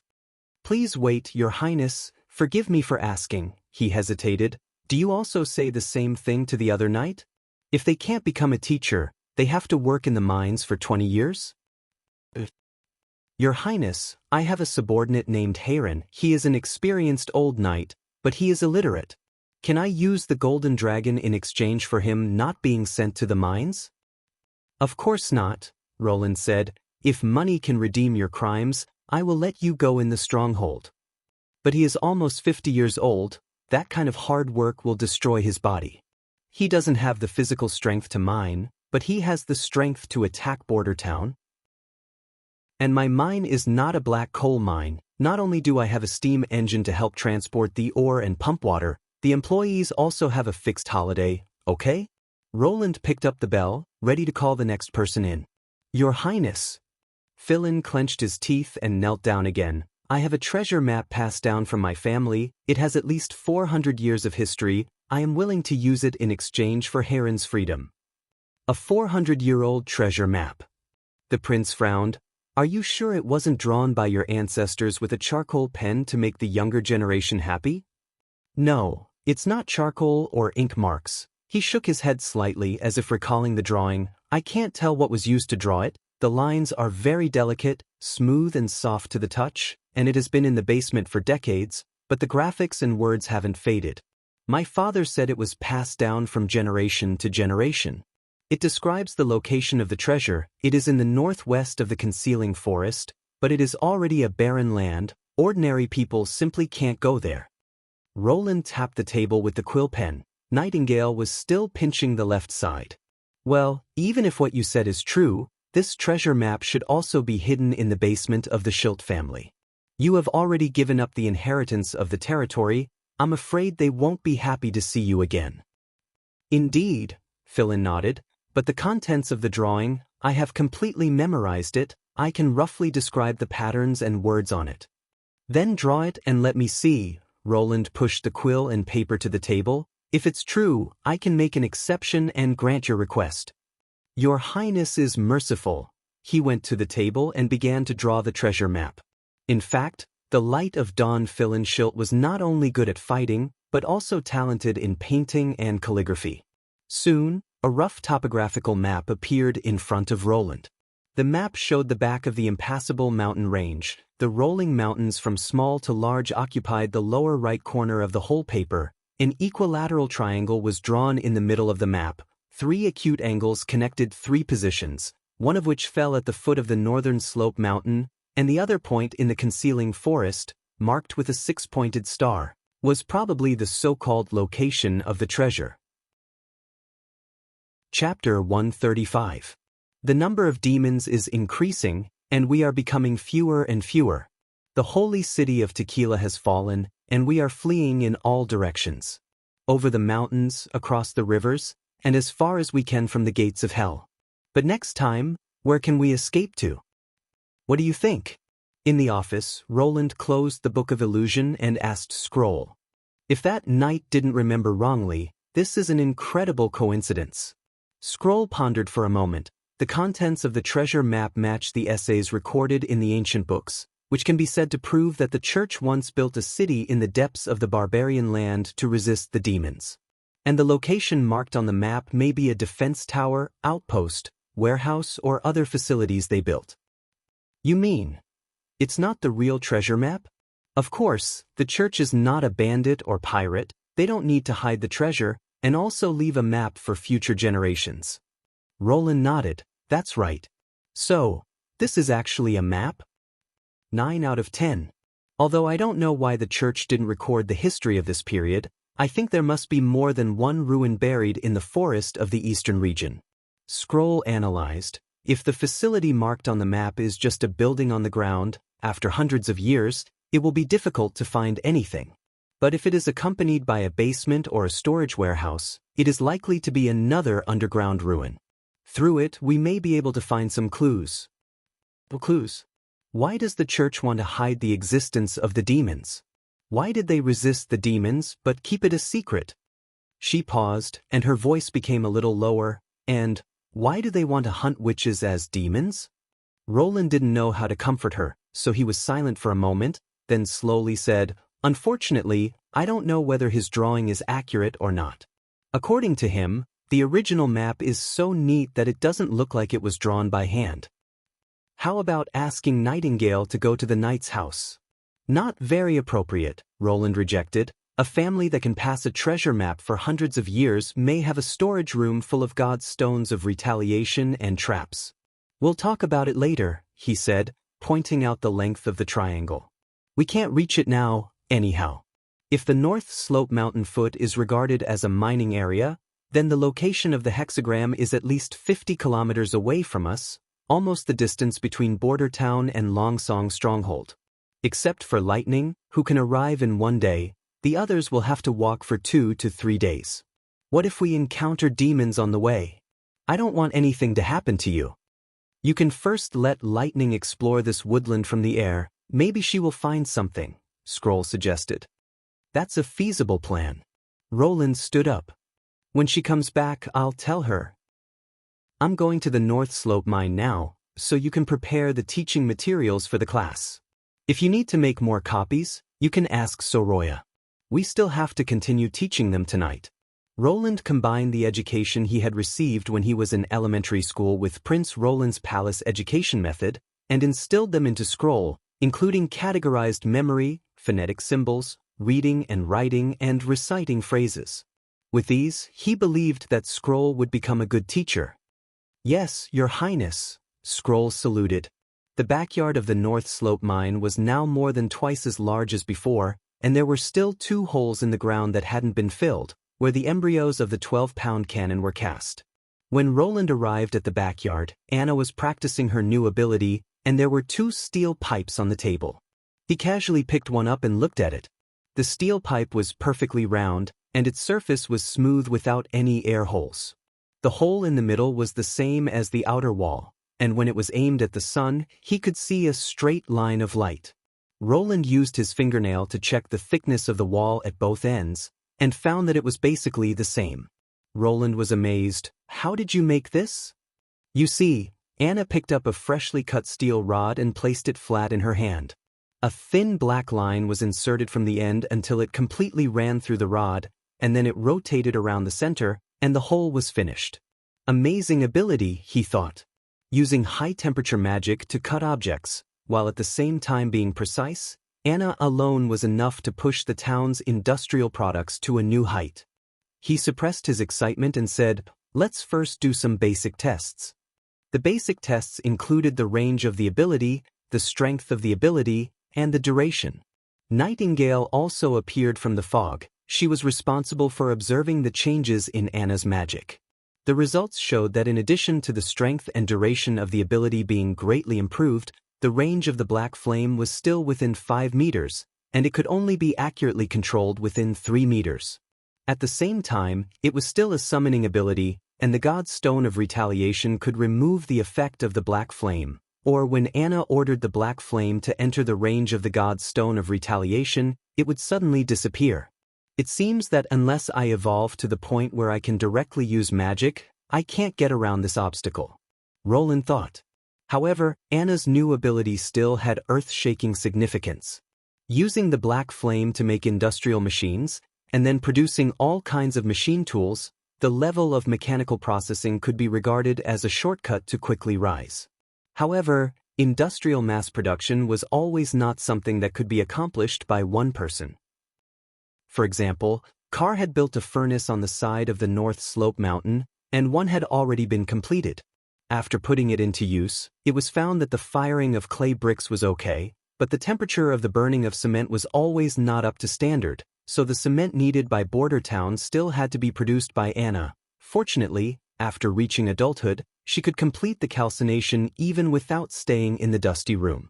Roland had a way to solve the problem of the furnace temperature not rising. For example, he could use the steam engine to blast to raise the furnace temperature, and then set up the exhaust gas circulation channel to improve the use of heat dissipation. But the production of the steam engine was also inseparable from Anna. From the key parts of the casting to the welding, everything had to be completed by her. It could be said that the current industrial products of Border Town were based on Anna's ability. Once she was gone, the so-called industrial development would be nothing more than an illusion. During the months of the demons, everything Roland had done was for emergencies, but now that the threat of the demonic beasts no longer existed, and Longsong Stronghold had provided a large number of people and funds, he naturally had to start to change the situation. Let's start from the most basic. He asked Anna to cut out a 2-finger-wide, 1-millimeter-thick piece of steel, and then picked out the previously set standard centimeter-long iron ruler, taking a small distance as the fixed length of the black line, and repeatedly arranging it until the 10 black lines were roughly the same length as the standard centimeter. Then he let the black line climb up the steel piece and burn out a vertical mark.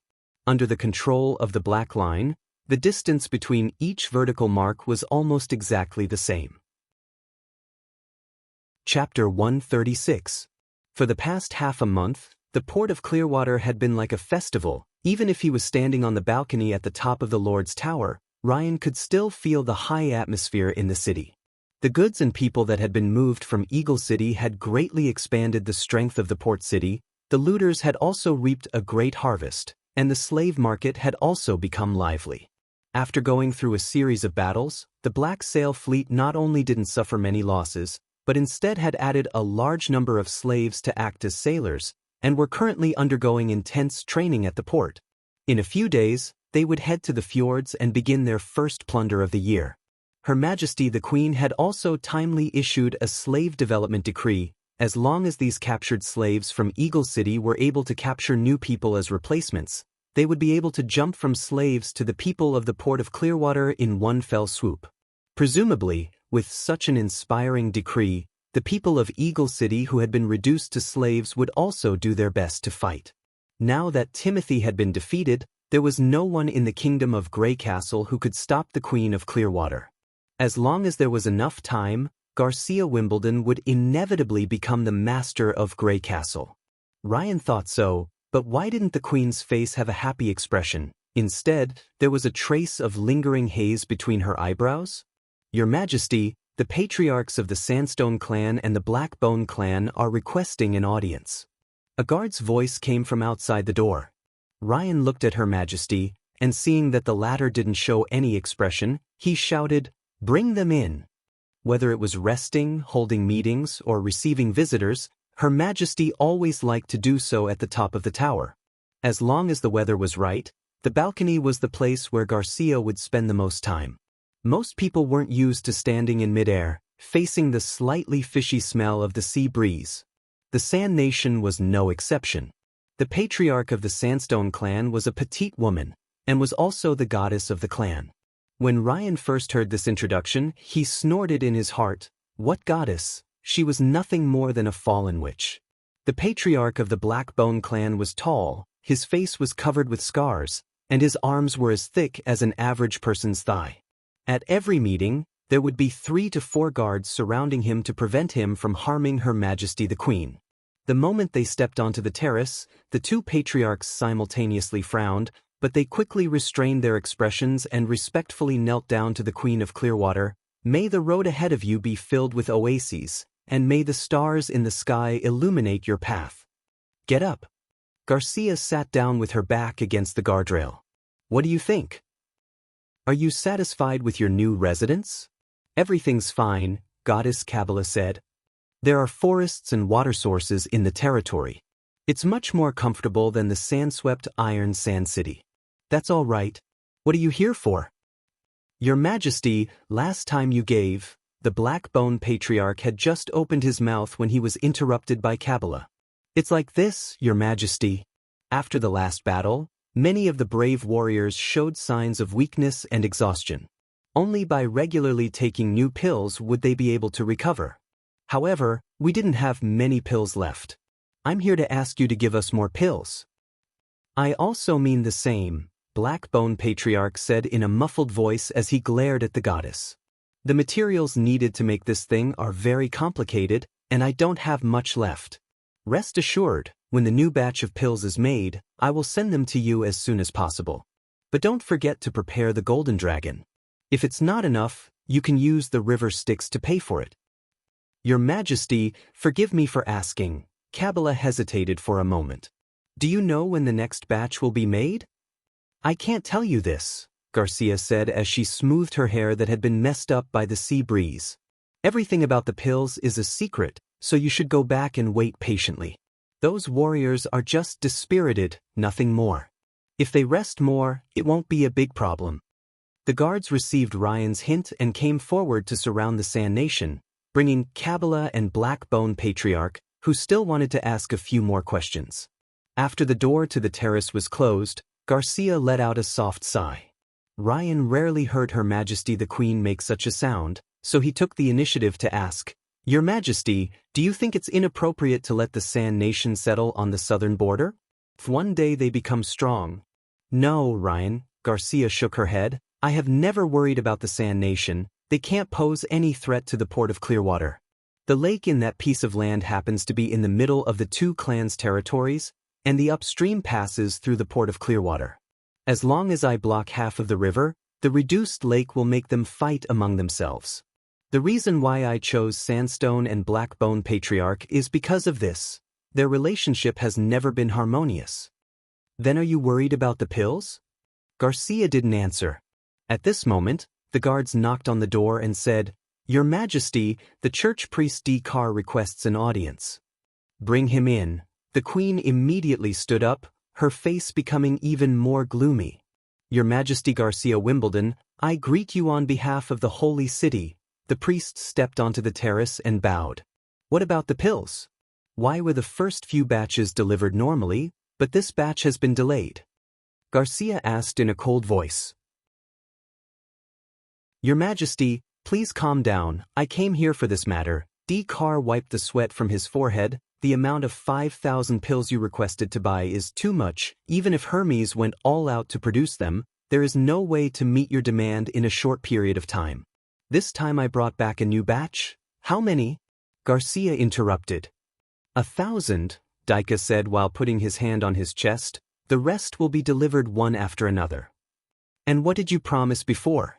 Her face became slightly better. How many do you want? Where are the pills? I will send someone to get them. In the church, I don't know if the golden dragon. I will not miss a single golden dragon. Garcia went in front of Dika and whispered in his ear. But if the rest of the pills don't arrive soon, your head will be hung on the Black Sail flagship's ram. I think the Archbishop won't shed a single tear for you. After the priest left with a pale face, she went back to the railing and looked at the distant sea line. The sea breeze lifted her long gray hair, like a flag fluttering in the wind on the mast of a fleet. You're right, I am worried about the problem of the pills. Garcia's voice seemed to be very far away. If Timothy had arrived 2 months later, I would have been more prepared, and at that time, without relying on the pills, I would have been able to defeat his King's City Knight Regiment. Unfortunately, he came too soon. You've done a very good job. Ryan thought, who else could do a better job? Since occupying Eagle City, she had formulated a response plan. She had ordered people to take away the supplies and residents, while digging ditches in the city to pour black water. In the case of a shortage of manpower, she had exchanged the southern territory for the support of the Sand Nation, and then let the clan warriors who had taken the pills attack the Knight Regiment from both sides. Her loyal supporters, in order to resist the last wave of overwhelming attacks, also did not hesitate to swallow the secret medicine. The secret medicine provided by the church is not, as I said, it is not harmful to life. If it is not supplemented for a long time, the person who takes the medicine will become manic and restless, and then in weakness, pain, and limb atrophy they will die. I don't care about the life and death of the Sand Nation, but the people who work for me should get the best reward. She paused. Ryan, you take some people to retrieve the pills, and then distribute them to the brave warriors. Let them split into 2 halves so that they can last a little longer. I will obey your wishes, Your Majesty. Just as Ryan was about to leave, the guard's voice sounded outside the door for the 3rd time. Your Highness, there is a secret letter from King's City. Read it before you go, she said. Yes. Ryan took back the secret letter, skillfully cut the seal, and took out the letter paper. Most of these secret letters were information sent back by the spies lurking in various places. They were not signed, nor did they have a recipient, and the content was usually as simple and clear as possible. But when he read the first sentence, his whole body suddenly froze in place. Chapter 137. Pushing open the heavy wooden door of the secret meeting room, a light fragrance of benzoin wafted into his nose. Archbishop Maine was very fond of candles that were mixed with herbs and spices, especially in a closed room with no windows. The smell of the candle was able to make him feel at peace. The secret room was not big, and could only fit a round table and 4 chairs. The other 2 archbishops were already sitting in their seats, while the one facing the wooden door was still empty. The Pope's physical condition was deteriorating, and he hadn't appeared in front of everyone for almost half a year. Only when he encountered a difficult problem would he go to the pivotal secret area of the Hermes mechanism to personally seek an answer from the Pope. Since everyone is here, let's start. Maine inserted the door bolt and sat between the 2 people. Sir Tayfun, how is the order in the Kingdom of Eternal Winter being maintained? Except for the nobles in the capital, there are very few rebels in other places. The civilians even welcome us to take over the kingdom. Tayfun said while stroking his beard. Of course, those nobles who cling to the glory of the past and refuse to repent will be eradicated one by one. That's good, Heather licked her lips. If I were to judge them, the people would be more deeply aware of their ugly and dirty side. Unfortunately, I still have a lot of things to do here, so I can't go to the Kingdom of Eternal Winter. Maine directly ignored her words, and said to Tayfun, those vacated positions, we have to fill them as soon as possible. The church has trained a large number of talents for this purpose, and now is the time to use them. The Kingdom of Eternal Winter is the kingdom with the greatest influence of the church, and the smaller the waves caused, the sooner we can deal with the Kingdom of Wolfheart and the Kingdom of Dawn. This is natural. Those fence-sitters who rely on the church, I mean the nobles, what should we do? Heather asked. The reason why the church can attract so many excellent believers is that we don't care about bloodline, but only look at ability. If we rashly accept those idiots, it will shake the foundation of the church. My suggestion is... She made a gesture of cutting her neck. Leave them alone for now, wait for the situation in the kingdom to stabilize, then make it clear to them, so that we can reduce the resistance to change. Regarding this point, Maine specially consulted the Pope. The church can provide them with the same authority as the title, but they can't inherit it to their descendants. Don't forget that we have to eliminate the royal power in the end. There is no need to be impatient, Miss Heather. Heather was born poor, and before she was taken in by the church, she suffered from hunger and wanderings. But with her naturally sharp mind and outstanding judgment, she had walked step by step to where she was today. Maine could understand her disgust towards the nobles, but he still had to look at the bigger picture. How is Grey Castle? He asked. According to the intelligence, the new King Timothy didn't return to King's City after his defeat, but went directly to the eastern region, Tayfun replied.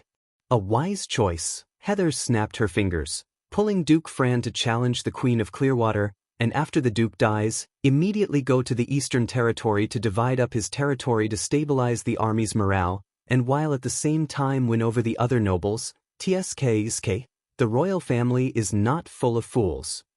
In this way, we can also save a lot of trouble. Let the High Priest of Grey Castle contact him. Presumably in this kind of predicament, he won't refuse the church's bait. The supply of medicines in Port of Clearwater will be reduced by 30% to balance the strength of the two sides. I will leave this to you, Sir Tafon, Maine arranged. As long as 2 years pass, the whole of Grey Castle will have no usable soldiers.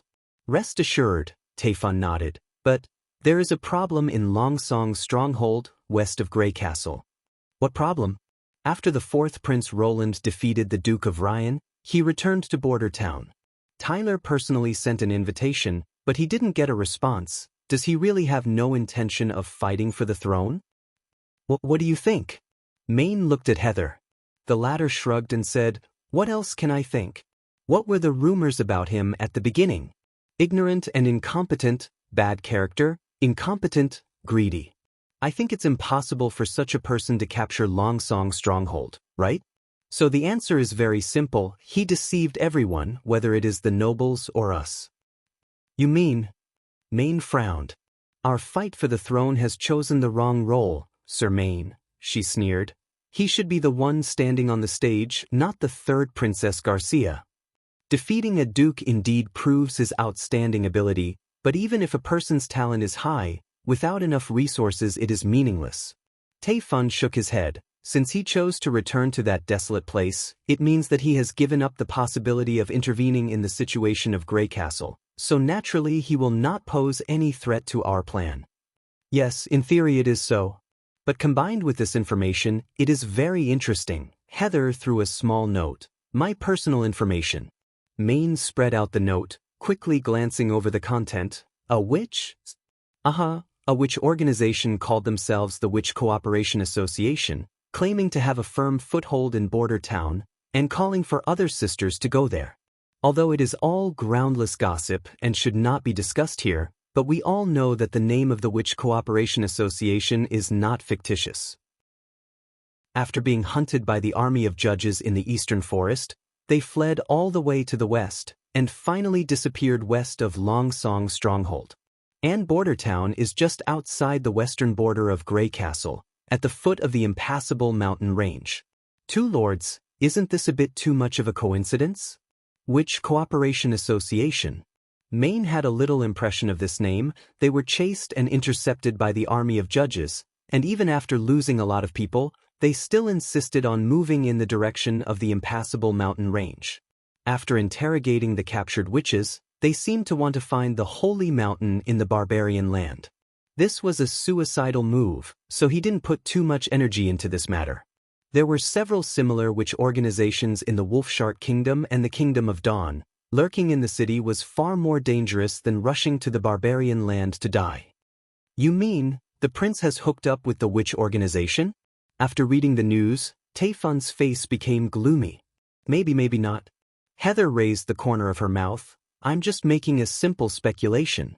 What are the witches most afraid of? Exposing themselves.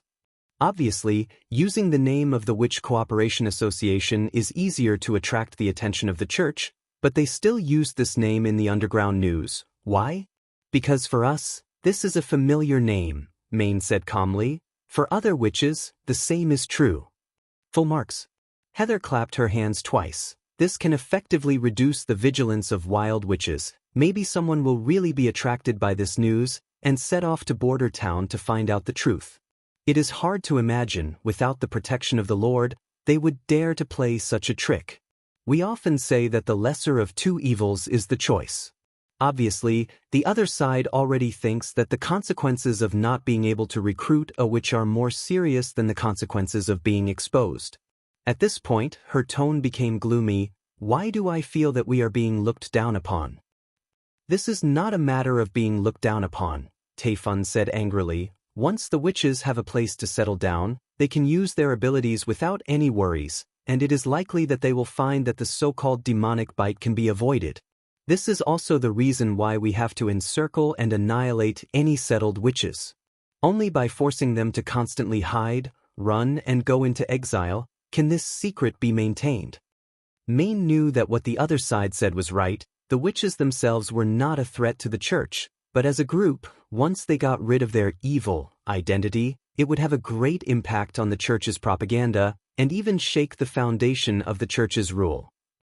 He found himself in a dilemma. In the face of this kind of thing, a large number of judges should be dispatched to encircle and annihilate the witches, but Border Town was too far from Hermes, and the church's army was about to launch an attack on the Wolf Shark Kingdom, so it was difficult to spare manpower to annihilate this remote town. In addition, at this critical juncture, sending a large number of troops into Grey Castle was bound to arouse the vigilance of Grey Castle and the other two countries, which may affect the subsequent annexation plan. After thinking about it again and again, he made a decision. I will send an emissary group consisting of 10 judges and a priest to Border Town to investigate this matter with the assistance of High Priest Taylor.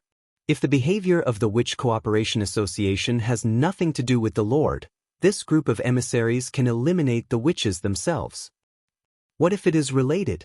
Heather asked. Chapter 138. As the woodland on the south bank of the Redwater River was gradually cleared, the day of plowing was approaching. In order to facilitate people from both sides of the Redwater River, Roland ordered people to build a pontoon bridge nearly 100 meters across the river. The lower part of the bridge was made by carpenters, connected by thick hemp ropes. He also specifically told the carpenters that the two ends of the rafts should be placed at a sharp angle, so that the resistance of the water would be smaller. The hemp ropes were wound layer by layer around 4 round stakes on the shore, so that the position of the rafts was as stable as possible. In the middle of each raft, 4 long planks were laid as a bridge deck, which was about 2 meters long, allowing 4 people to pass side by side. The raft pontoon bridge was very simple to build, and its service life was not low. As long as the river did not rise or fall sharply, causing the hemp ropes to break, it could be guaranteed to last for 2 or 3 years. The trees in the concealing forest were of excellent quality. For example, the piers and pavements of Border Town's pier were processed from giant trees in the forest, and their service life was almost the same as that of Border Town. Although it creaked when walking on it, there was still no sign of it collapsing. Across the pontoon bridge to the west, the first piece of land to be reclaimed was Leaf's experimental field. Now it was surrounded by wooden planks, and the entrance was guarded by the soldiers of the First Army. These days, besides eating, attending classes, and sleeping, Leaf spent the rest of her time in the experimental field. From the window of the office on the 3rd floor, Roland could vaguely see the scene behind the wooden fence, where the wheat was growing crazily. In the morning it was still green, but in the afternoon it had already turned into a sea of gold. The golden ones, which relied on magic to grow, had a ripening speed of 1 seed a day. If it was seen by outsiders, they would probably kneel down and call it a miracle. Seeing that the land, population, and seeds were all ready, Roland decided to add the last link, the supervisor. He called Barav, the minister's assistant, who had recently been very busy. Your apprentices should be able to handle things on their own, right? Roland asked. I need to set up 2 new departments in the city hall. Your Highness, we don't have enough manpower. Barav said awkwardly. In the past, you would agree first, and then slowly discuss the details, but now you have learned to complain first. Roland criticized in his heart, but on the surface, he was indifferent. How could it not be enough? Didn't I just give you a batch of knight? Roland's first round of inspection selected more than 50 knight who met the requirements and could read and write. There wasn't a need for so many teachers, so only the best of the best were selected. In the end, 9 knight were chosen to be primary teachers, and the rest were assigned to City Hall to start as apprentices. Your Highness, those people are slow, lazy, and slow to react. They even make a few mistakes when copying the information. They are not qualified to be apprentices. How to discipline them is your business, Roland knocked on the table. If they don't obey the arrangement, they will be directly sent to the North Slope mine. But I must establish these 2 departments. All right, Your Highness, you have the final say, Barav said helplessly. Roland said, the first one is the Ministry of Agriculture, which is responsible for supervising the planting and production of crops in the territory. Barav was stunned. Apparently it was the first time that he heard that City Hall even managed the farming. Your Highness, isn't this kind of thing for the serfs to deal with? How they plant and how they harvest has nothing to do with us, as long as we receive the full amount of taxes. That's why you... No, I mean in the past, the crop harvest was so low. Roland picked up the cup and drank a mouthful of water to cover up his slip of the tongue. A responsible city hall should take care of the people's food and drink. Food and drink? Are you kidding? Of course not. The importance of food and drink is not to mention. If the people can't eat their fill, it would be a dereliction of duty of City Hall, as well as my dereliction of duty. As for the second half, isn't the public toilet project built for this purpose? He put away his relaxed tone and seriously said to Barov, I don't know how the City Hall of King City operates. Perhaps the life and death of the civilians is of no importance to them, but in Border Town, I want to establish an all-round political organization. It must know the situation of the territory and the people like the back of its hand, so that it can obtain the wholehearted support of the people, and the decrees issued can also be carried out efficiently. Now I will tell you the composition of this department and the tasks it needs to undertake. You must remember it well. Yes, Your Highness. Barov wiped the sweat from his forehead. Go to the archives, find 3 or 4 people who have done farm work, and bring them into the Ministry of Agriculture.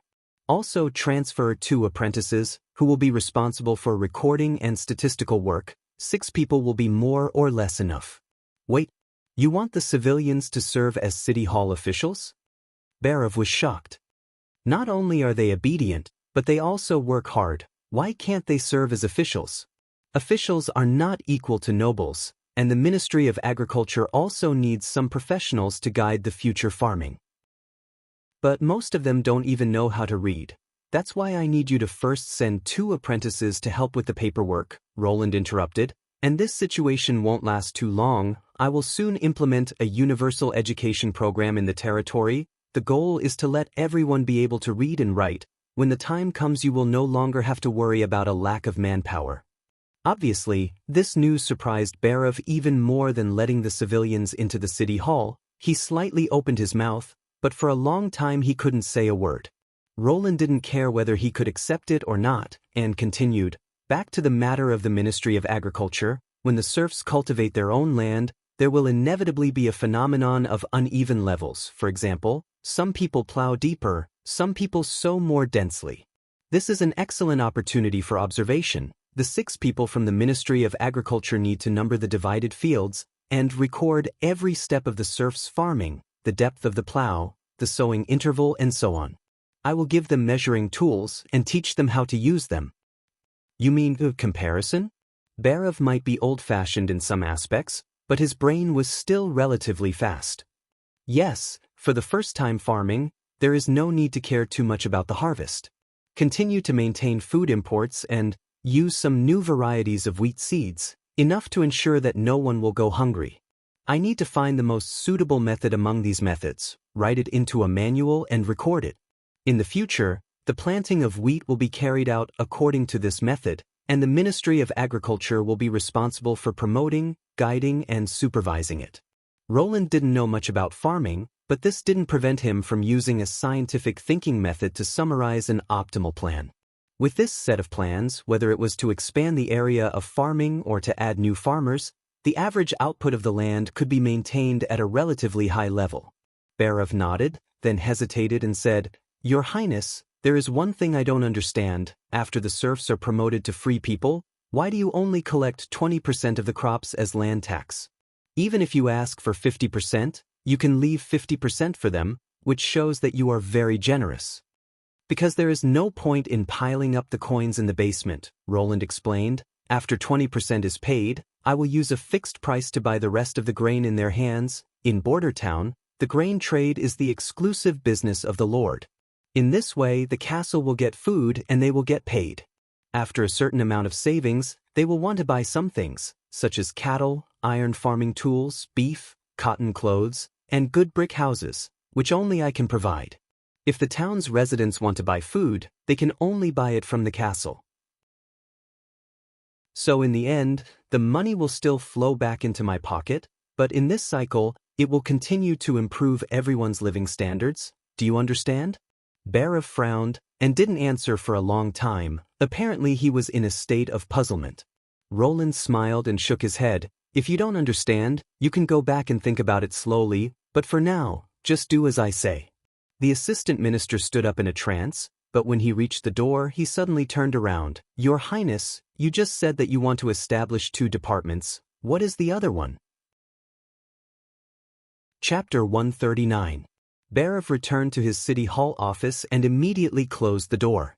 My God, he touched the god's stone of retaliation on his chest. His Highness is really possessed by the devil. For this point, he had some faint speculations, but now he was almost sure that the person he just talked to was not the 4th prince. It was understandable for a personality change or a strange behavior, but to suddenly understand something that he had never been exposed to and master knowledge that he had never heard of? Only in mythological biographies would such a thing happen, but in the legends, it was the gods who possessed mortals and led humans out of trouble. Since when did the devil like to do this? If Roland Wimbledon ran his territory like the king's city, although it was very difficult, Barav would not be surprised. It was said that the 4th prince was ignorant and incompetent, but his character could be disguised. Maybe there were people who secretly taught him how to govern a city, or even a country. But the ideas and plans that the prince proposed were unheard of by the assistant minister. He had been in the city hall for 20 years, and as a subordinate of the Minister of Finance, he was very familiar with the structure and operation of the city hall. The ministers were responsible for various functions, and except for reaching agreements in private, they usually did not give each other any face. After the king issued a decree, the ministers who received the order would hand it over to their subordinates. Each minister had their own forces, and their style of doing things was also different. For example, the Knight Steelheart, who was responsible for the defense of the Grey Castle King City, controlled hundreds of patrols and mercenaries. He also had a lot of influence on the underground organizations in the city. When he was doing things, he would lead his men and horses on a rampage. Criminals who were targeted by him, even if they were nobles, would find it difficult to stay in the city. They either had to leave the king's city or wait to be put in prison. Not only the king's city, but other cities were also like this. So to become a lord or a subordinate of the king, one must first be a noble with a large business. If one did not have enough money to recruit subordinates, did they have to do everything by themselves? And the more people they had, the more they would be valued by the superiors. Because more people made things easier, this truth was understood by everyone. But the prince's approach completely subverted Barav's concept. Be it the ministers or the subordinates of the ministers, all of them were recruited and paid by the city hall. In other words, even if a minister was no longer around, they could just replace him with a new one. They could even directly promote someone from below. This was a brand new system. Barav was sure that the prince wanted to create a political system that was completely different from the upper class of Grey Castle. Perhaps some people would think that this was just Roland's wishful thinking or the presumption of an outsider. But the assistant minister didn't think so. He picked up a quill and wrote down His Royal Highness's requests on a piece of paper. Looking at these plans, they were simply interlinked, and every detail had been considered. First of all, they had to manage their daily lives. Barav naturally knew that the stronger the control over the people, the faster the various orders issued by the Lord would be carried out. However, this also greatly increased the number of people in charge. Firstly, where could he find so many people who could read and write? Secondly, the extra salary was a heavy burden to the Lord's subordinates, and not many were willing to do so. Looking at His Royal Highness' other 2 rules, recruiting civilians to enter the city hall and educating all civilians. When he swept his fingers over these 2 lines of text, he couldn't help but shiver in his heart. If His Royal Highness's 2 requirements were realized, what would Border Town become? Any civilian would be able to read and write, and as long as the city hall wanted to expand, they could always find a large number of suitable personnel. And this, in turn, would promote the popularization of education. If they received an education, they would have the opportunity to enter the city hall and get a well-paid position. At the same time, it would also bring about a rise in social status. I'm afraid that in less than 1 or 2 years, everyone would take the initiative to receive an education. Even if they couldn't do it themselves, they would still want to send their children to a college. In addition, all the previously mentioned employers' salaries would be paid by the city hall, that is, the Lord Roland, so the civilians wouldn't need to spend a single copper royal to build their own team. This was tantamount to completely breaking the restriction that only nobles had the capital to serve as administrative officials. There was no doubt that only the devil could come up with such a shocking system. Barav took a deep breath and pinched the god's stone of retaliation in his hand. Now there was only one question left. Could the devil also be good? If it was said that Roland was an evil person, he would be the first to stand up and disagree. The fourth prince's actions, in his eyes, could even be called the actions of a virtuous king. Even in the records of the legendary kings in the history books, none of them were as concerned about the life and death of each and every one of their people. Together with the people, he stayed in Border Town and spent a lot of money to buy food, so that everyone could safely pass through the months of the demons. He also brought the devil's technology and equipment for the development of the town. Even the devil's minions, the witches, were displaying their abilities to improve the lives of the people. Barav suddenly felt that even if Roland became the king of Grey Castle, it wouldn't be such a bad thing. Thinking of his father's teachings, don't say what you shouldn't say, don't ask what you shouldn't ask, he decided to first hide his findings in his heart. Since it was the devil, in the future, there would always be a conflict with the church. If the situation wasn't right, he could still be an ambush in the devil's camp to expose the truth and witness. He rang the bell, summoning Sirius Daly, who had just joined the city hall. Compared to the stupid and arrogant knight, this young man from the Wolf family was already considered outstanding, although he still had some pride as a knight, but at least he was willing to listen to his instructions. "Teacher, what's the matter?" He entered the door and saluted. His Royal Highness wants to form a new department, in charge of crop cultivation and supervision. He needs 2 apprentices to help him record the results. Barav repeated Roland's request. In addition, you go to the City Hall archives and pick 10 people who meet the requirements, and then do a screening. Although the other party is a civilian, but His Royal Highness is determined to include them in the City Hall. If some of them perform well, they may even become the head of the Ministry of Agriculture. But, he sighed, you first follow them to record the results. When the spring plowing is over, I will transfer you back. Teacher, you only need to screen out 2 people, he said. I am also very familiar with this field. Barav was stunned. Before becoming a knight, I helped my father take care of the farm, so I have a very good understanding of wheat cultivation. Sirius paused, but when His Royal Highness asked me if I had any other specialties, I didn't say it, because at that time I was worried that he would send me to the fields to work together with the serfs. Barav's heart was filled with joy. He was both educated and understood farm work, so even if a civilian joined the Ministry of Agriculture, he would still be the best candidate to be in charge. At present, Sirius was standing on his side, so if he became the head of the Ministry of Agriculture, it would be equivalent to him having influence over the Ministry of Agriculture. Very good, he said, turning this consideration into a promise of benefits. Do a good job, maybe you can climb to a higher position than before. After Sirius left, Barav leaned back in his chair and gently exhaled. Chapter 140. Shortly after the assistant minister left, the prince received a piece of good news. Sean, who had gone to the port of Clearwater to buy crop seeds, had come back. When Roland followed the messenger to the garden, he saw Sean and several other guards unloading bags from the back of their mounts. It had been almost a month since the day of his departure, and he looked a lot darker and thinner. Seeing the prince appear, Sean immediately stood up and raised his hand to salute. Roland quickly stepped forward and patted him on the shoulder. Good job. What kind of seeds did you bring back?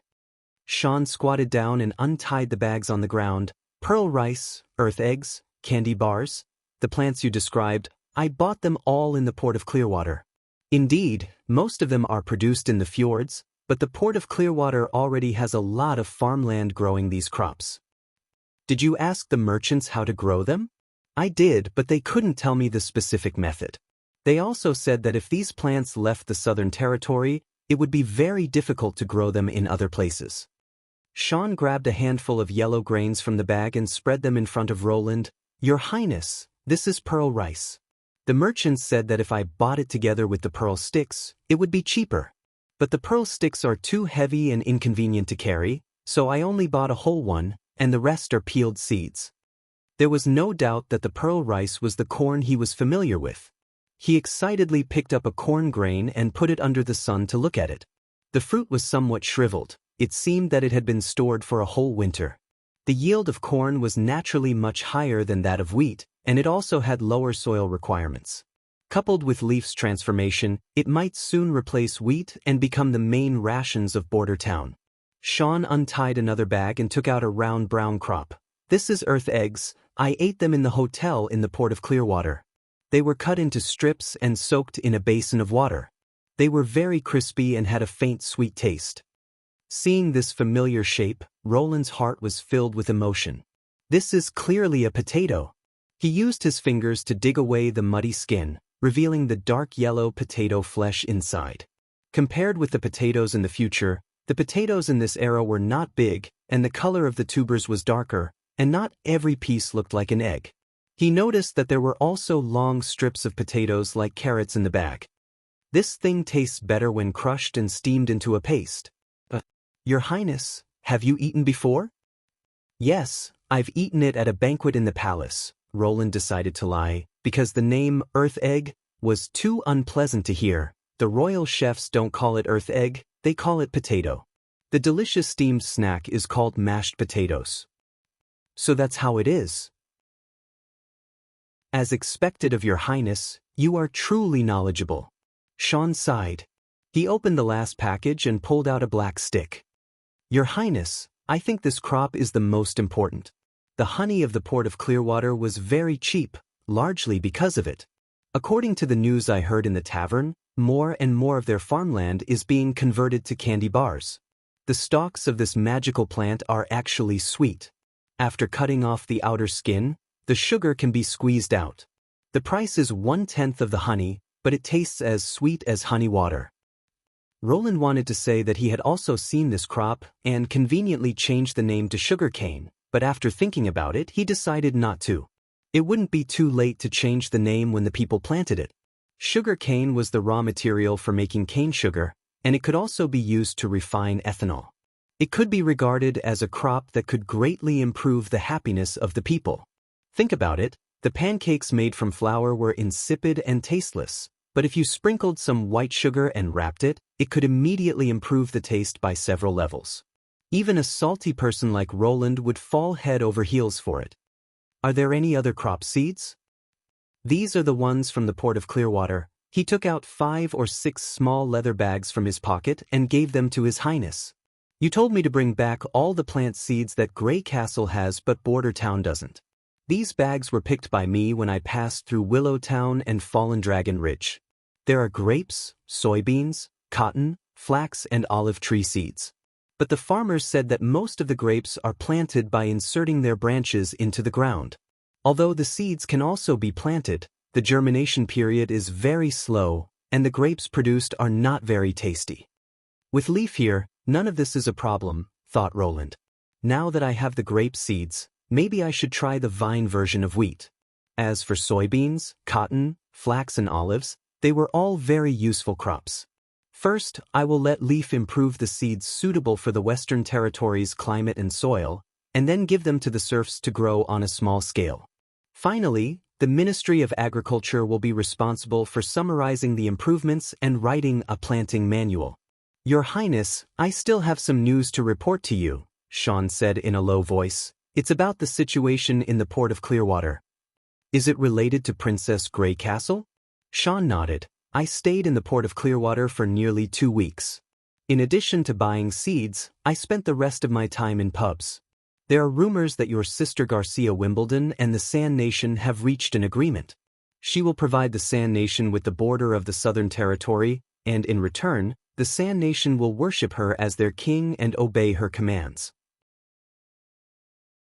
And during my time in the port, I did see a lot of Majins on the streets.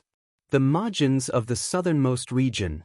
Although Border Town doesn't care about one's origin, but bringing a large number of foreigners to settle in the kingdom's territory is another matter. It seems that in order to fight for the throne, Garcia is really unscrupulous, thought Roland. The Sand Nation is also divided into many factions, and it is impossible for all of them to listen to her instructions.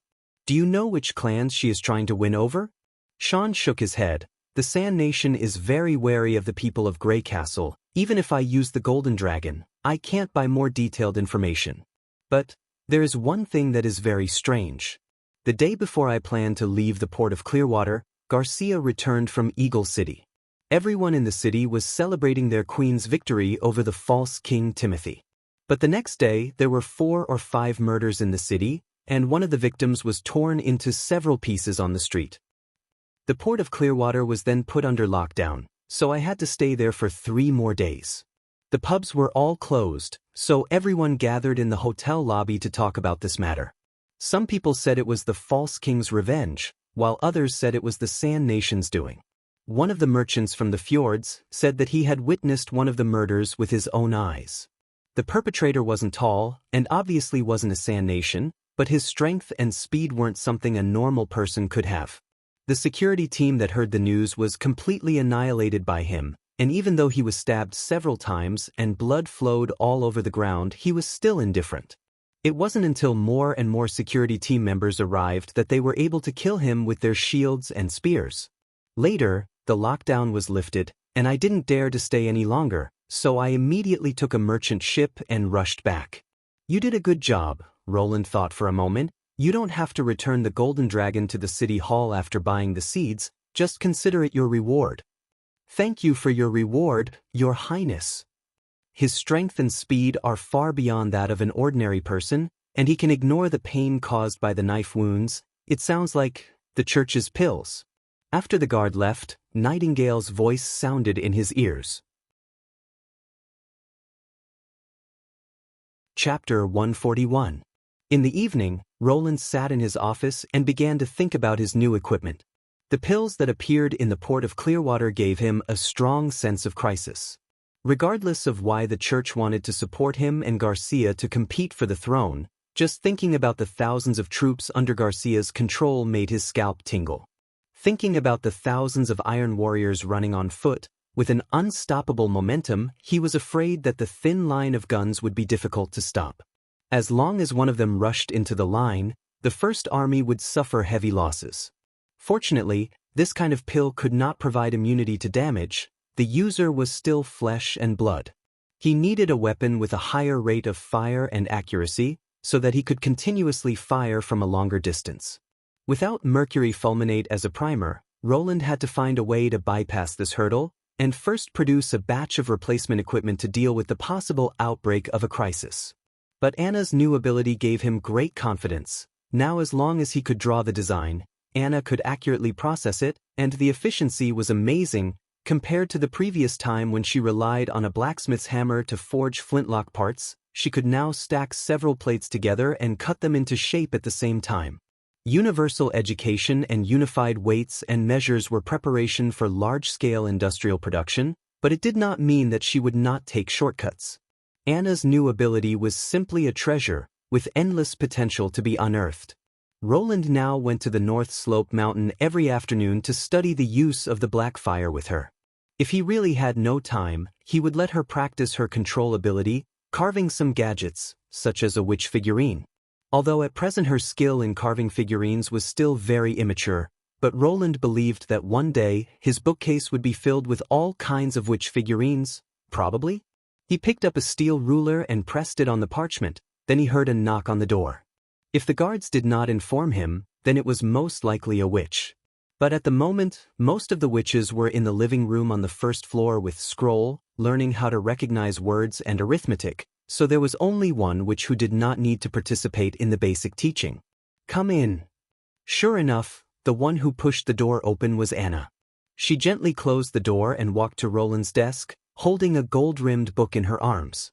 The fact that Anna was able to borrow the Book of Illusion, which she could only conjure once a day, before the start of class proved that even though Anna didn't like to talk much, she was surprisingly popular among the witches. Thinking of Nana, who used to follow behind her like a little tail, perhaps she was born with the charm to attract witches? What's wrong? Did you encounter a difficult problem?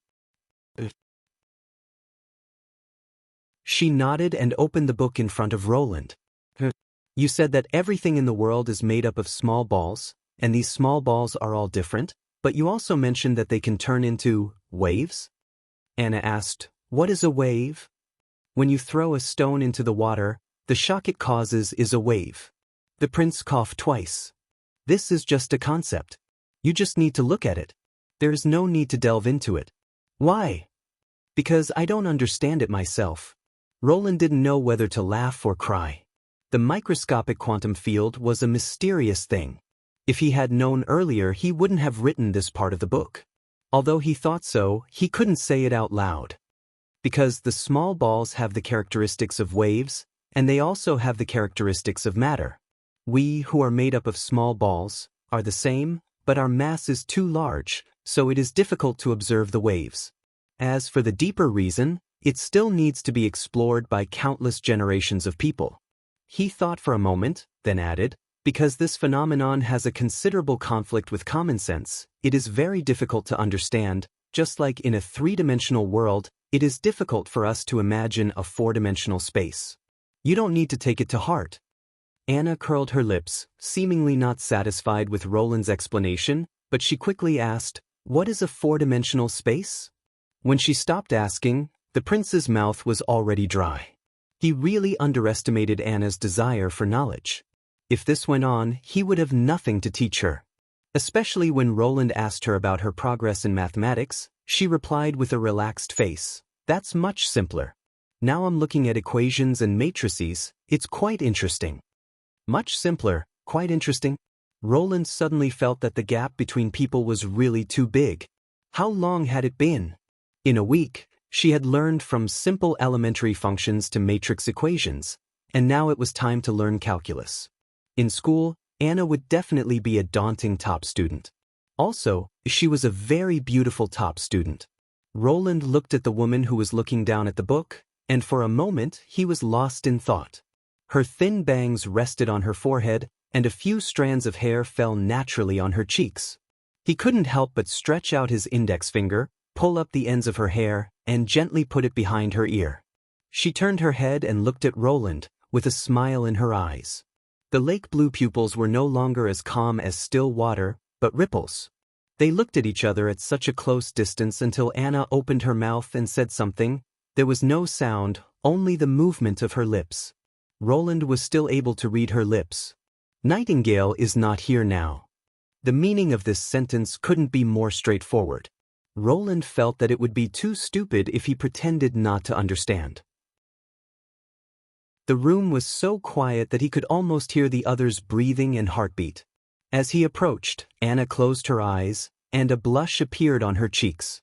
Roland smelled the faint fragrance from her body, and gently kissed her lips.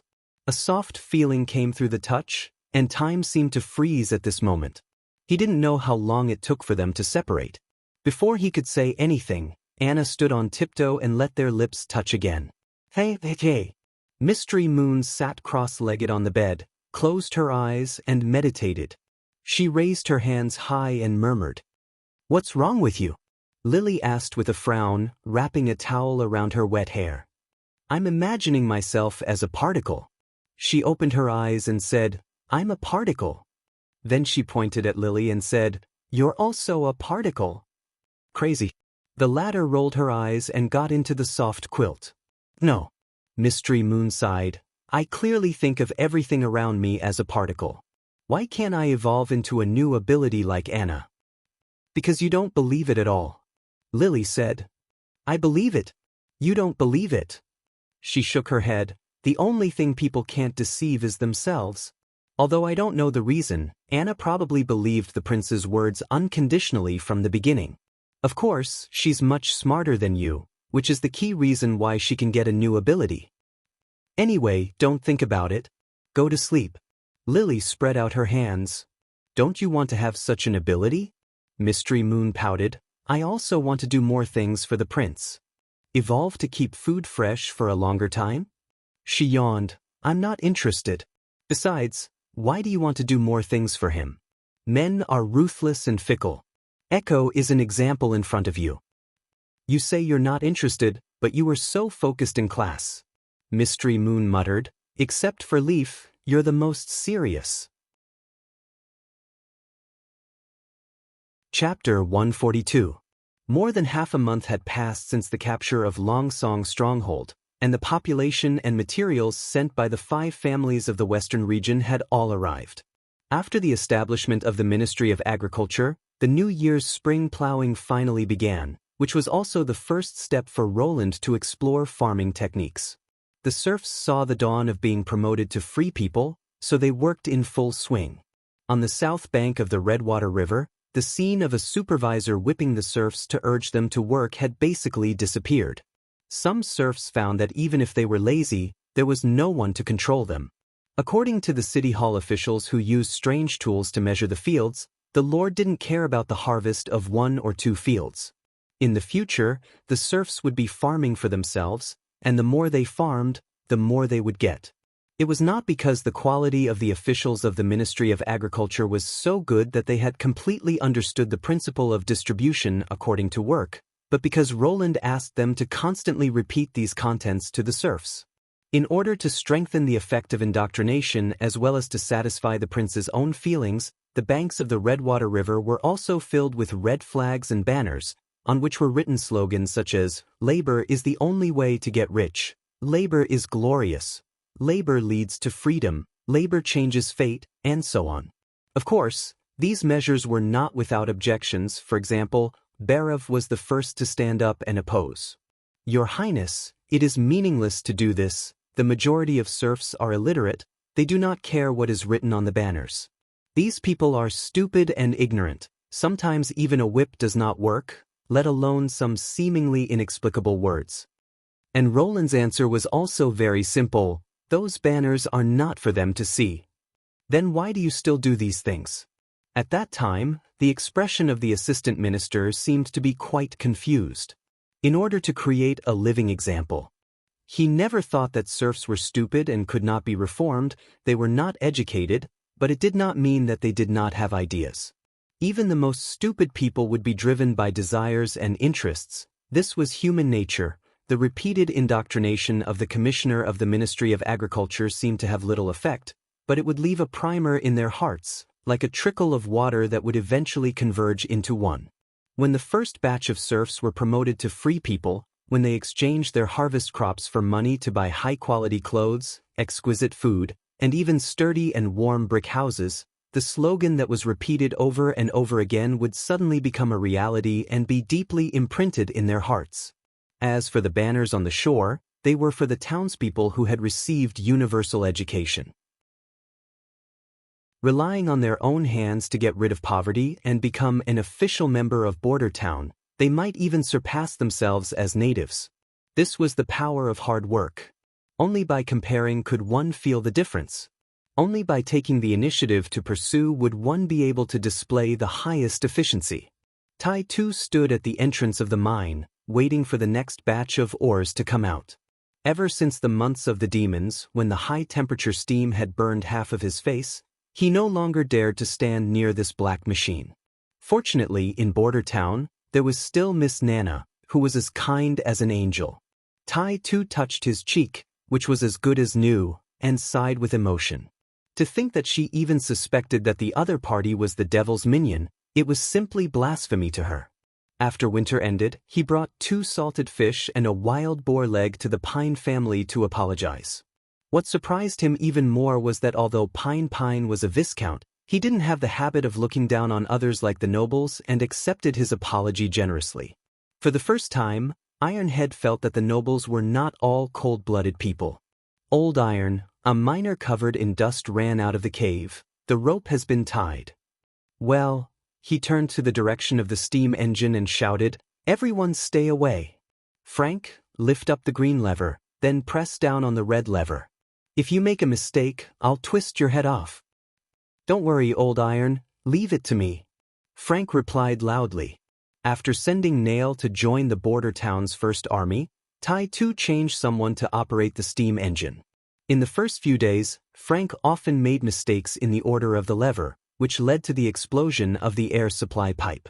Fortunately, His Royal Highness didn't care about this matter. Not only did he send someone to replace the damaged parts, he also didn't punish them. Originally, Tai Tu had already prepared for everyone to be fined a month's salary. With the opening of the inlet valve, the steam engine spewed out majestic white gas.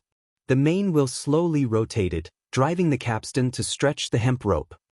"All of you, keep your spirits up. Look at the hemp rope, look carefully," Tai Tu shouted. Now, in addition to the steam engine, the mine's mining method had also changed. His Royal Highness ordered the craftsmen to cut the pieces of wood into long strips, connecting them from end to end in the mine, and then put the 2 wooden strips under the wooden squares. At first glance, it looked like a lot of wooden lattices.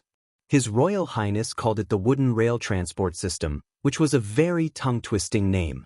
It didn't seem complicated, but with a special mining cart, hey, that was really nimble. Usually, it would take 3 or 4 days to transport the ore, but with several mining carts connected together, the steam engine could drag it all out in one breath. Tai Tu had specifically observed this kind of 4-wheeled trailer running on the wooden rails. Its whole body was made of iron, which alone was worth a lot of money. The reason it could move on the narrow wooden rails without falling was because of its wheels. The inside of each small iron wheel had a circle of enlarged wheel flange, which firmly confined the mining cart to the wooden rails. On top of the wheels was placed a square iron basin, which had a groove at the front and back, so that it could be strung together with hemp rope. He couldn't help but admire His Royal Highness's intelligence. With such a simple design, it actually made transporting ore so easy. But before that, the most time-consuming and laborious task was to drag the dead ore out of the mine. However, this system was not perfect. For example, on the 5th day of use, 2 sections of the wooden rails were crushed, and a few more were destroyed one after another. Later, His Royal Highness wrapped the top of all the wooden rails with a layer of iron. In addition, there was also a hemp rope accident in the mine. Iron Axe still had a lingering fear when he thought about it. Originally, when transporting ore out of the mine, only 4 mining carts could be dragged at a time. On the day of the accident, the miners were greedy for speed, so they connected all 6 mining carts together. As a result, halfway through, the hemp rope, which was as thick as an arm, suddenly burst. The rebounding part swept a man standing next to Tai Tu, breaking his arm in 2 and breaking several of his ribs. The mining cart slid down the track, knocking down 2 people and crushing the legs of an unlucky man. Fortunately, Tai Tu knew what to do when encountering such an accident. He immediately organized people to transport the injured to Viscount Tigu's house. As long as they didn't die on the spot, Miss Nana would be able to heal them. "Old Iron, the cart is coming out." The man who was staring at the entrance shouted. "Frank, after 10 breaths, turn off the steam engine. Pay attention to the order." Tai Tu loudly ordered. "Okay." The 4 mining carts slowly stopped at the end of the wooden track. He walked over and recorded the quantity and variety of the carts. The first 2 carts were filled with reddish-brown stones, which were the most commonly produced thing in the mine, iron ore. The 3rd cart was filled with gray and yellow stones, which should be copper ore. When he saw the 4th cart, he was stunned. It seemed that there were no such stones in the previous records. They were dark brown and reflected a dim metallic luster under the sunlight. Chapter 143. The sailboat from Long Song Stronghold slowly docked at the pier of Border Town. After the gangplank was lowered, the people on the boat, carrying all kinds of luggage, walked down the pier. Most of them set foot on this strange land for the first time, so they looked a little confused, and the urging of the sailors behind them intensified their sense of uneasiness. Under the pushing and shoving of the crowd, a middle-aged woman accidentally slipped, lost her balance, and was about to fall off the pier. Another woman was 1 step ahead, grabbed the woman's wrist, and helped her stabilize her body. Thank you." The rescued woman covered her chest with a lingering fear and repeatedly thanked her. The woman just smiled and waved her hand, indicating that it was a small matter. Philin Schilt, who was waiting at the pier, recognized the vigorous young woman in the crowd at a glance. The future flower of the Long Song Stronghold Theater, Irene, his beloved wife. She was wearing a white dress, and her long hair was coiled on top of her head, looking so beautiful and refined. The first knight suppressed his excitement, and when she safely stepped on land from the pier, he quickly stepped forward and hugged her from the side, completely ignoring the surrounding people's eyes and comments. She was shocked, but after recognizing that it was Philin, she also gently responded to his hug. I was really scared when I heard the news of the defeat of the Duke's army. When I was in Longsong's stronghold, I wanted to see you, but I didn't have the opportunity. She whispered in the knight's ear, "Fortunately, you are safe. I was locked in the dungeon of the Lord's castle, and the guards couldn't let you in." Philin released his wife. "How have you been for more than half a month?" She was silent for a moment. "I left the theater." Philin immediately understood the meaning of his wife's words. When he was still the first knight of the Western region, only the Duke dared to touch her, but now he was a prisoner of His Royal Highness. The group of guys who coveted Irene no longer needed to hide their malice, and were ready to take action one by one. At this time, going to the theater to work was undoubtedly sending a sheep to the tiger's mouth. "It's okay. I have a job here, and the pay isn't low." He comforted her. "Let's go home and talk." "Home?" Irene looked a little surprised. "Don't we have to live separately?" Generally speaking, captives who were not executed and were not ransomed were mostly used as coolies. Their living quarters were basically tents and barracks. Many of them were huddled together, lying on the ground covered with wheat stalks as beds. The treatment of the captives' families was also not much better.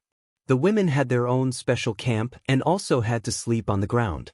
When the men were working, they had to clean up the men's residence, boil water, cook, and wash clothes. Thinking of this, Philin felt a little touched. At the Stronghold farm, she at least had a spacious room with a comfortable bed and a soft blanket. But for herself, she still chose to come to Border Town alone. Even if she had to squeeze into a small house or tent with other women, and accept forced labor every day, she still didn't flinch. "I'm now a teacher." He took Irene's luggage, took her hand, and walked towards the new civilization district. And teachers can get a free house. To tell the truth, when he first heard His Highness announce the treatment of teachers, he didn't expect too much. As a captive, having a house was already good enough. Even if it was a leaky wooden house, he should be able to live in it after repairing it himself. But to his surprise, the housing assigned to the teachers turned out to be so formal. Walking into the community, the streets suddenly became spacious. The ground was covered with gray gravel, which was pressed flat by the rolling stones. Walking on it didn't feel uncomfortable at all.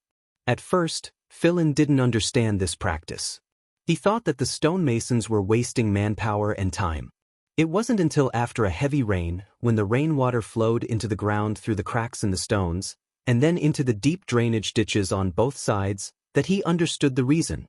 Compared to the muddy alleys of Longsong's stronghold when it rained, this street was obviously much better. Irene looked around and asked with some doubt, "The houses here seem to be newly built. Did you go the wrong way?"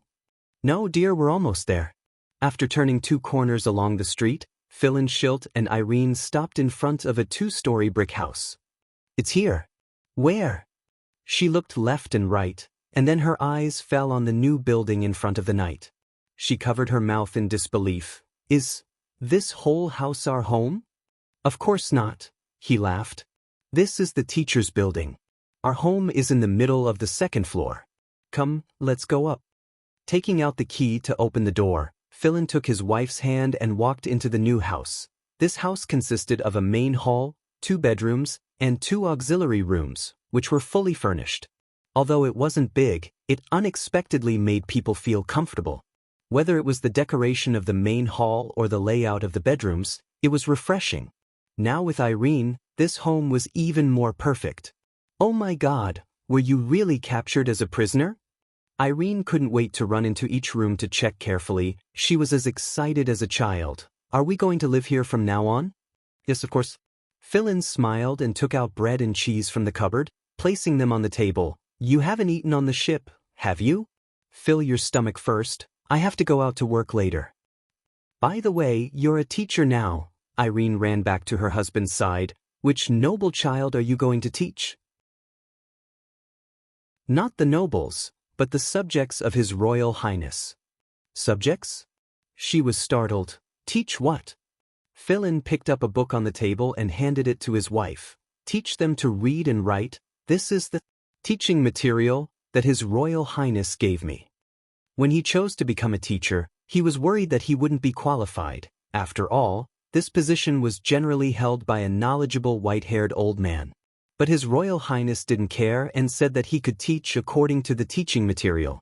When he saw this so-called teaching material, he realized that teaching people to read and write could also be detailed to such a degree. From the teaching method to the course content, everything was written on it. The first page also listed more than 10 common questions and answers for novice teachers, such as how to become an excellent teacher, how to attract students' interest in learning, how to test the teaching effect. The answers were simple and easy to understand, giving people a feeling of sudden enlightenment. Before the class had even started, he was already deeply attracted by this book. Irene was obviously the same. Growing up in the theater, she had read more books and plays than Philin. The knight once sighed, with his wife's appearance and intelligence, if she was born into a noble family, she would definitely become an outstanding woman known throughout the Western Territory. After turning a few pages, Irene suddenly looked up and asked, "You said before, the teacher's salary is not bad? 20 silver royals a month, and every year it will increase by 5. There is no theater here, right?"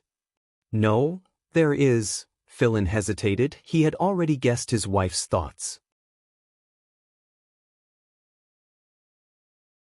Chapter 144. North Slope Mine, the backyard of the firing room. Nightingale picked up the glass on the table and raised it over her head. The crystal-clear glass shone under the light, without any impurities.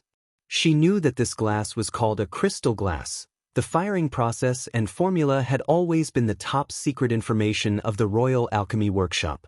The value of the goblet in her hand was about the same as a golden dragon. Crystal glassware with exquisite silver tableware had always been a favorite of the great nobles and wealthy merchants to show off their wealth. But now, these crystal containers brought from the palace would soon be turned into raw materials for smelting. "Your Highness, you're not burning a glass, you're burning a golden dragon," Nightingale exclaimed. "I don't have time to study how to burn the sand into colorless glass, so I have to make do with this method." Roland threw a beautifully shaped crystal pot into the furnace made of Anna's black fire.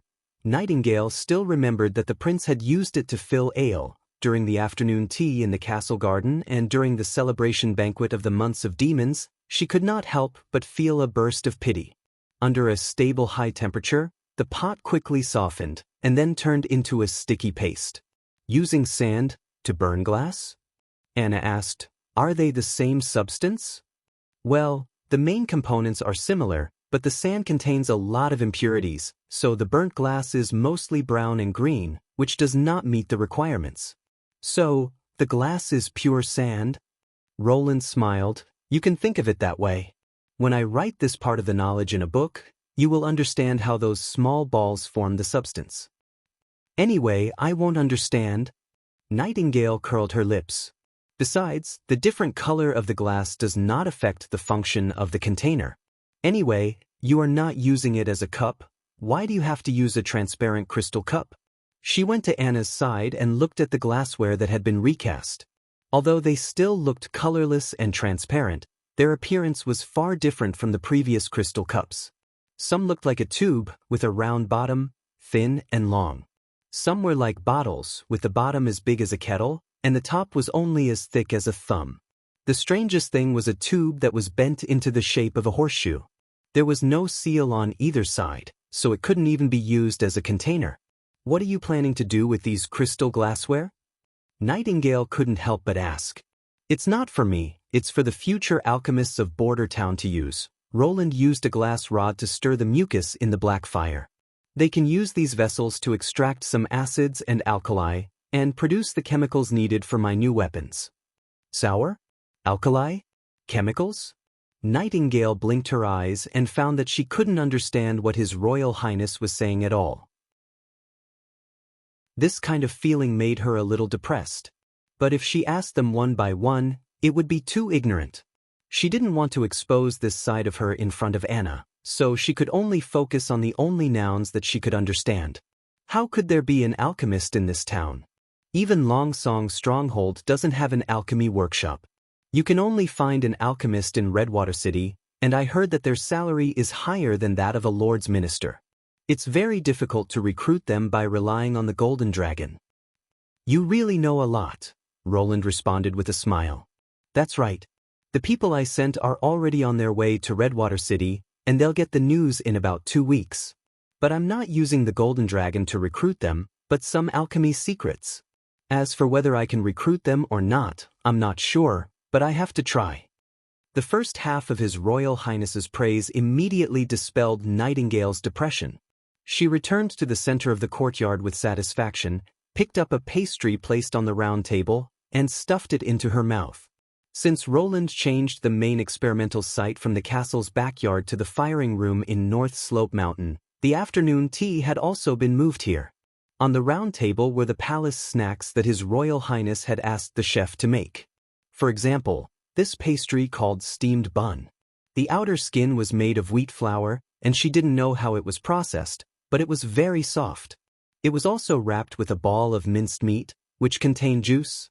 It wasn't like bacon, which was hard and difficult to swallow. As long as she bit down, the minced meat would blend with the gravy. Nightingale put her fingers into her mouth and sucked them one by one, then leaned back on the recliner, feeling a little sleepy. It seemed that she was getting lazier and lazier recently.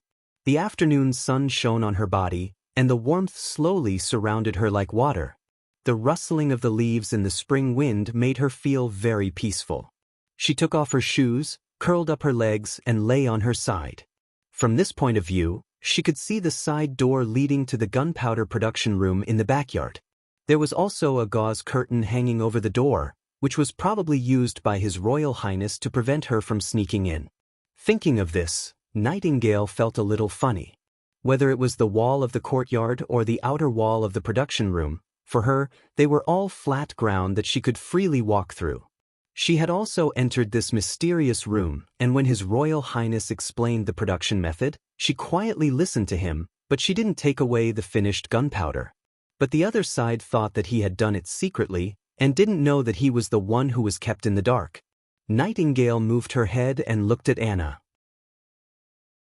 Anna was holding a freshly fired flat-bottomed cup, and was talking with His Royal Highness, looking very serious and focused.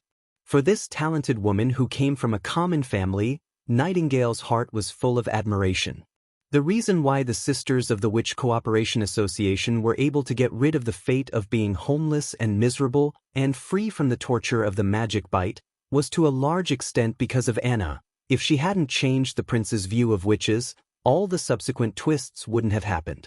If His Royal Highness really wanted to marry a witch as his wife, then Anna was almost the only candidate she could think of. Although there was a trace of expectation in her heart, Nightingale chose to bury it deep in the bottom of her heart. Most of the time, just staying by His Royal Highness' side made her very satisfied. She closed her eyes, and her mind couldn't help but come up with a picture. Roland was enthroned in the palace hall, wearing a golden crown and holding a jeweled scepter, walking towards the castle balcony, accepting the admiration and cheers of the people. At his side, a woman wearing a white satin dress walked hand in hand. It was Anna. Her head was also wearing a glittering golden crown, covered with a veil, smiling and waving to the people. Lightning hovered in the air, sprinkling bright red rose petals, and in the distance, a melodious bell came from the king's city clock tower. She and her other sisters stood on the side, applauding and sending their blessings. An increasingly strong feeling of sleepiness spread throughout her body, and her consciousness gradually became hazy. Roland turned around, opened the woman's veil, and lowered his head to kiss her lips. The final scene became very blurred, and as the veil fell, Nightingale vaguely saw that the woman with closed eyes was herself. Chapter 145. Thea walked into a pub. The hot and humid smell mixed with the aroma of wine assailed his nostrils.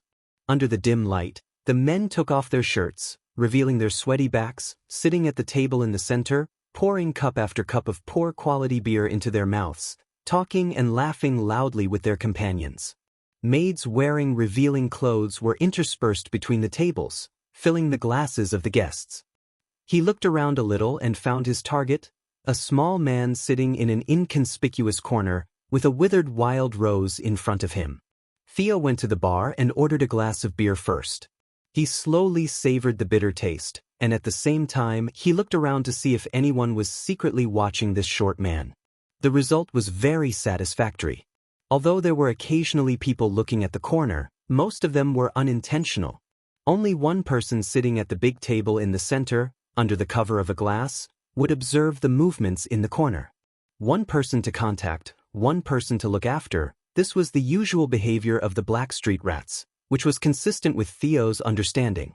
"Another glass," he shouted to the bartender. "Ice." "Sir, the price of ice beer is doubled," the bartender reminded him. Theo threw a silver royal, the colder the better.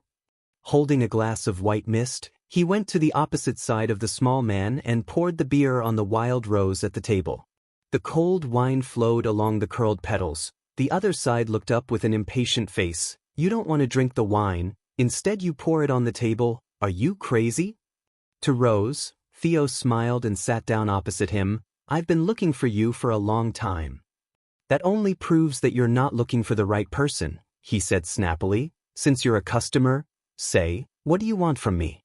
Asking for clues, stealing, redeeming lost property, or selling stolen goods?"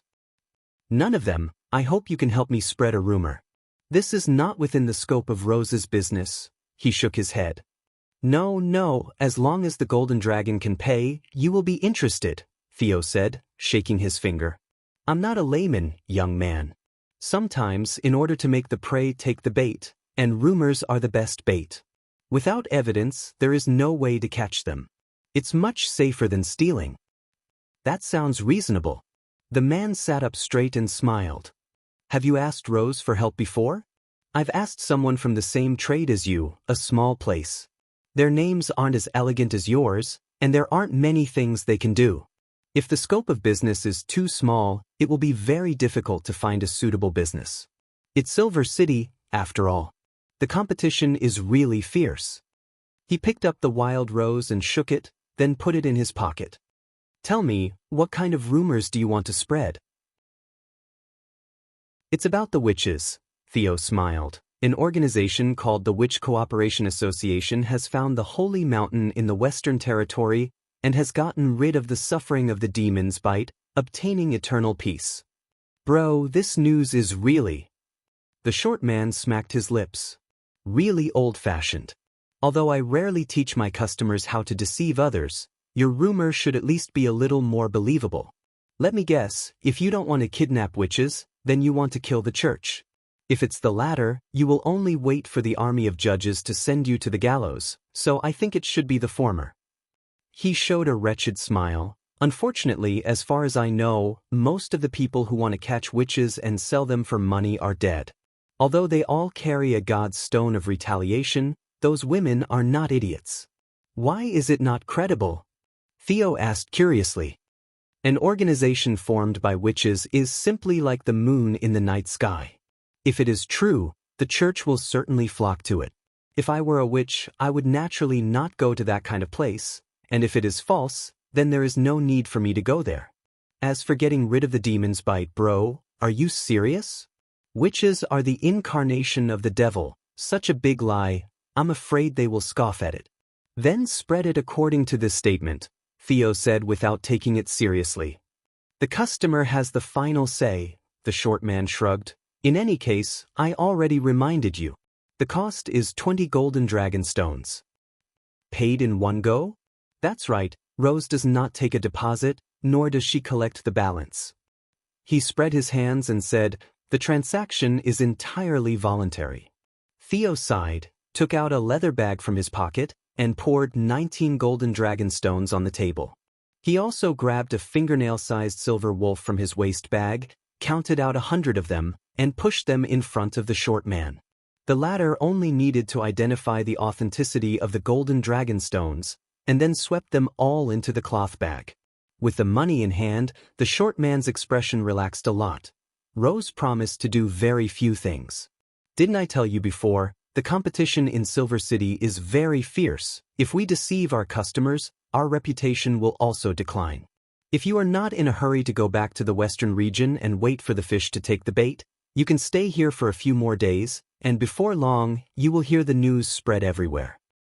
Will it also reach the ears of the witches? Of course, but whether they are willing to go or not is another matter. In short, I wish you success. If you catch one and sell it to the church, you will be able to earn back your capital, and if you sell it to the nobles, you can earn even more. Of course, if you can't find a way to get rid of it and are afraid of being discovered by the church, you can come to us. We will only charge you 10% of the referral fee. The short man snapped his fingers, took the cloth bag and left. After a while, the big man who was responsible for taking care of them also got up and left. After waiting for about a quarter of an hour, Theo drank the rest of the wine in his glass, burped, and walked out of the tavern. In this way, the task given to me by His Highness Roland has been completed, he thought. Fallen Dragon Ridge, Redwater City, and Silver City, he went all over, found the local Blackstreet rats, and spread the news. Every city had a group that mingled in the dark corners, and even with the tacit consent of the Lord, they would form an orderly and hidden organization. Even Grey Castle King City was no exception. What they could do was far more than what they openly said. As for the specific extent, it mainly depended on the number of Golden Dragon customers. The only difficulty in this matter was to establish a connection with the rats. He had to say, as an outsider, it was quite difficult to gain the trust of the other party. Just the secret words he had to say had cost him no less than 5 Golden Dragon coins. Theo sighed in his heart. If he hadn't had a similar experience in King City, he was afraid that he wouldn't have been able to leave Fallen Dragon Ridge. On the way back to the hotel, he noticed a trace of a strange atmosphere. He was being followed. Although the other party was very covert, as a professional guard, Theo was still aware of the other party's existence. He took out the dagger from his waist and turned into an alley on the side. Is it Rose? When he was paying, he deliberately turned the money bag upside down and poured out 19 Golden Dragon coins, in order to avoid attracting covetous eyes. Generally speaking, hundreds of silver royals would not make them do something like robbing customers. With his back against the wall, he counted the approaching footsteps. When the other party was about to pass through the alley, he fiercely rushed out, and in the blink of an eye, the dagger was pressed against the other party's neck. "Don't move!" Theo shouted in a low voice. He didn't expect that the other party would suddenly turn into a cloud of mist and disappear. You're tuning in to the Passion Pages YouTube channel. We're so grateful for your support, and don't forget to subscribe to join us on this incredible journey through captivating stories.